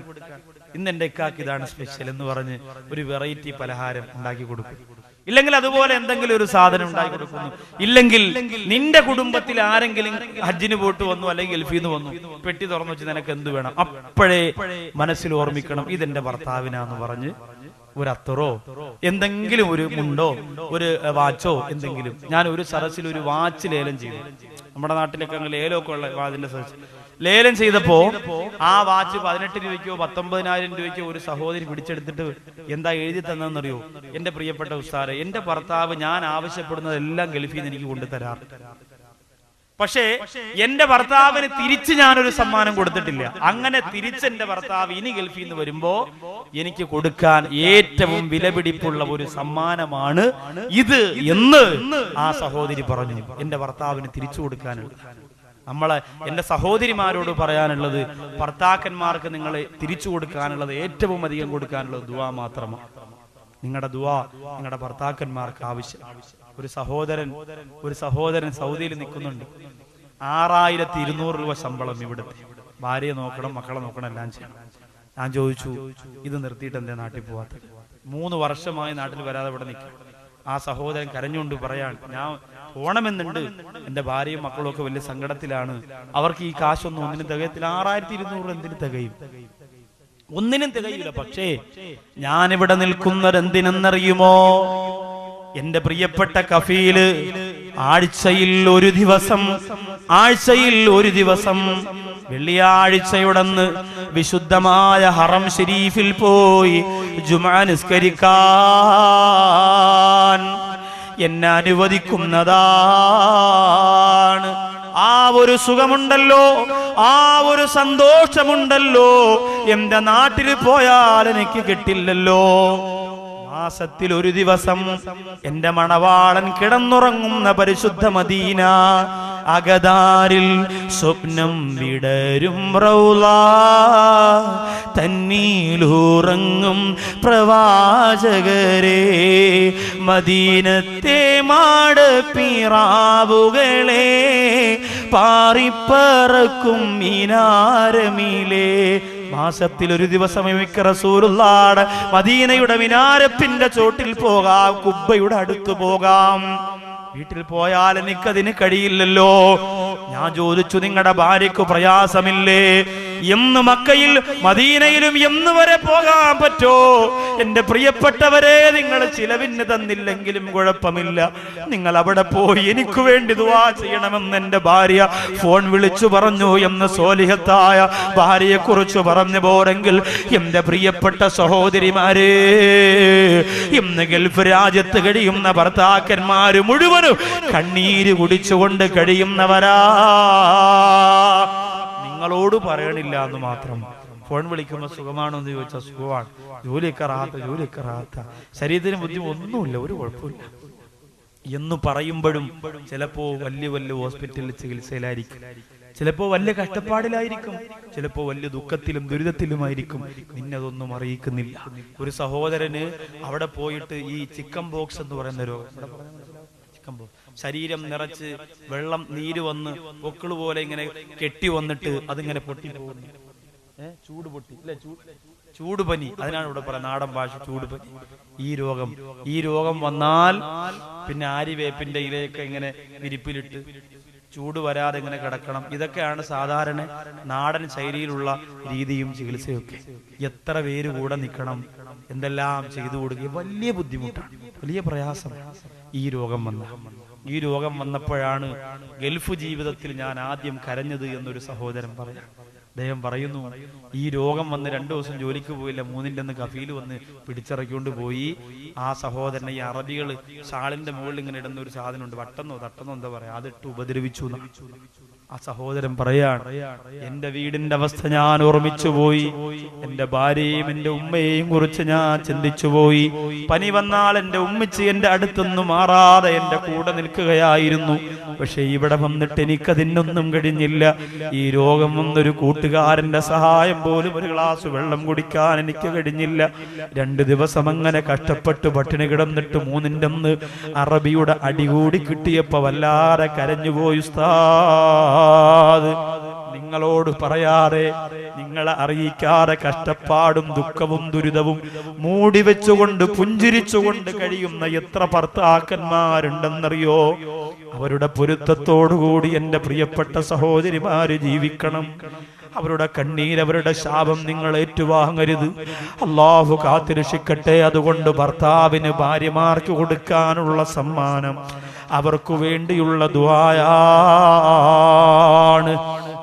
അവസാന കാര്യം, അല്ലാഹുവിന്റെ റസൂൽ തന്റെ പൊന്നുമോളോട് പറഞ്ഞു കൊടുക്കുന്നു, ഫാത്തിമ, എന്നു മരണപ്പെട്ടാലും പൊന്നുമോളെ ഭർത്താവിന്റെ പൊരുത്തത്തോടെ മാത്രം മരിക്കണേ. ഈ വാക്കിൽ നിന്നു തന്നെ എന്തു മനസ്സിലായി? 2 പേരിൽ ആദ്യം മരിക്കുന്നത് ഫാത്തിമയാണ്. അലി റളിയല്ലാഹു അൻഹു ഫാത്തിമ ബീവിയുടെ ജീവിതത്തിൽ ആദ്യം മരിക്കുന്നത് ഫാത്തിമ ബീവിയാണെന്ന് ഈ വാക്കിൽ നിന്ന് മനസ്സിലാക്കാം. നീ മരിക്കുമ്പോ ഭർത്താവിന്റെ പൊരുത്തത്തോടെ മരിക്കണമെന്ന് പറഞ്ഞാൽ ഭർത്താവ് ജീവിച്ചിരിക്കുമ്പോൾ ഇവിടെ പൊരുത്തം വാങ്ങി മരിക്കണം. അങ്ങനെ തന്നെ മരിക്കുമെന്ന് നേരത്തെ തന്നെ അത് അറിയിപ്പ് വന്നതാണ്. അയ്യുമാ ഇംറാത്തിൻ മാതത് വസൗജുഹാ അൻഹാ റാദ് ദഖലത്തിൽ ജന്നാ. അല്ലാഹുവിന്റെ റസൂൽ പറയുന്നു, ഭർത്താവിന്റെ പൊരുത്തത്തോടെ ഒരു പെണ്ണു മരിച്ചാൽ സ്വർഗത്തിൽ പോകാൻ പിന്നെ ഒരു തടസ്സവുമില്ല. ദഖലത്തിൽ ജന്ന, സ്വർഗത്തിൽ കടക്കും എന്ന് പറഞ്ഞ് ചിരിച്ചു കാണിച്ചിട്ട് ഇന്ന് നിങ്ങൾ വെറുതെ ഒരു പൊരുത്തം ചോദിക്കൽ നടത്തിയാൽ പോരാ. ജീവിതത്തിൽ മനസ്സു തുറന്ന് നിന്റെ ഭർത്താവിനോട് പറയാൻ കഴിയണം. ഭർത്താവിനോട് ആരും കേൾക്കണ്ട, ഉമ്മയും വാപ്പയെന്ന് കേൾക്കണ്ട, നാണക്കേടാണെങ്കിൽ കേൾക്കണ്ട. ഭർത്താവ് മാത്രം, മക്കളും കേൾക്കണ്ട, ഭർത്താവിനോട് മാത്രം. കല്യാണം കഴിഞ്ഞ് ഇത്രയും നാളായി. വഫാത്തിന് തൊട്ടു മുമ്പ് ഫാത്തിമ ബീവി പല കാസറ്റിലും നിങ്ങൾ കേട്ടിട്ടുണ്ട്, കുടുംബജീവിതത്തിന്റെ കാസറ്റിലൊക്കെ ഫാത്തിമ ബീവിയുടെ വഫാത്ത് ഞാൻ പറയാറുണ്ട് ചിലപ്പോഴൊക്കെ. അതിൽ അറിയാലോ, മരണപ്പെടുന്ന സമയത്ത് അലി റളിയല്ലാഹു അൻഹു മടി കിടന്നുകൊണ്ട് പറഞ്ഞതാ, എല്ലാം പൊരുത്തപ്പെട്ട് തരണം, ഞാൻ പാവപ്പെട്ടവളാ, ഒരുപാട് നിങ്ങൾ പ്രയാസപ്പെടുത്തി. അലി റളിയല്ലാഹു അൻഹു കരഞ്ഞുകൊണ്ട് പറഞ്ഞു, ഞാനല്ലേ പൊരുത്തം ചോദിക്കാനുള്ളത്, സന്തോഷമായിട്ട് ഭക്ഷണം കഴിച്ച് നല്ല സമ്പന്നര് കൊണ്ടുപോകാൻ പോയ നിന്നെ അല്ലാഹുവിന്റെ റസൂൽ എനിക്ക് പിടിച്ചു തന്നു. എത്ര ദിവസം അടുപ്പിൽ തീ പോയാതെ നമ്മൾ പട്ടിണി കിടന്നു, കാരക്കയുടെ ചീന്തുകൊണ്ട് 3 ദിവസം സുന്നത്ത് നോമ്പ് പിടിച്ചു. ഇതൊക്കെ പറഞ്ഞു കരഞ്ഞു, പൊരുത്തം ചോദിച്ചു, മരണപ്പെട്ടു. ഇങ്ങനെ ഒരു പൊരുത്തം നമ്മുടെ ജീവിതത്തിൽ ഉണ്ടാവണം. അല്ലാഹു തൗഫീഖ് തരട്ടെ.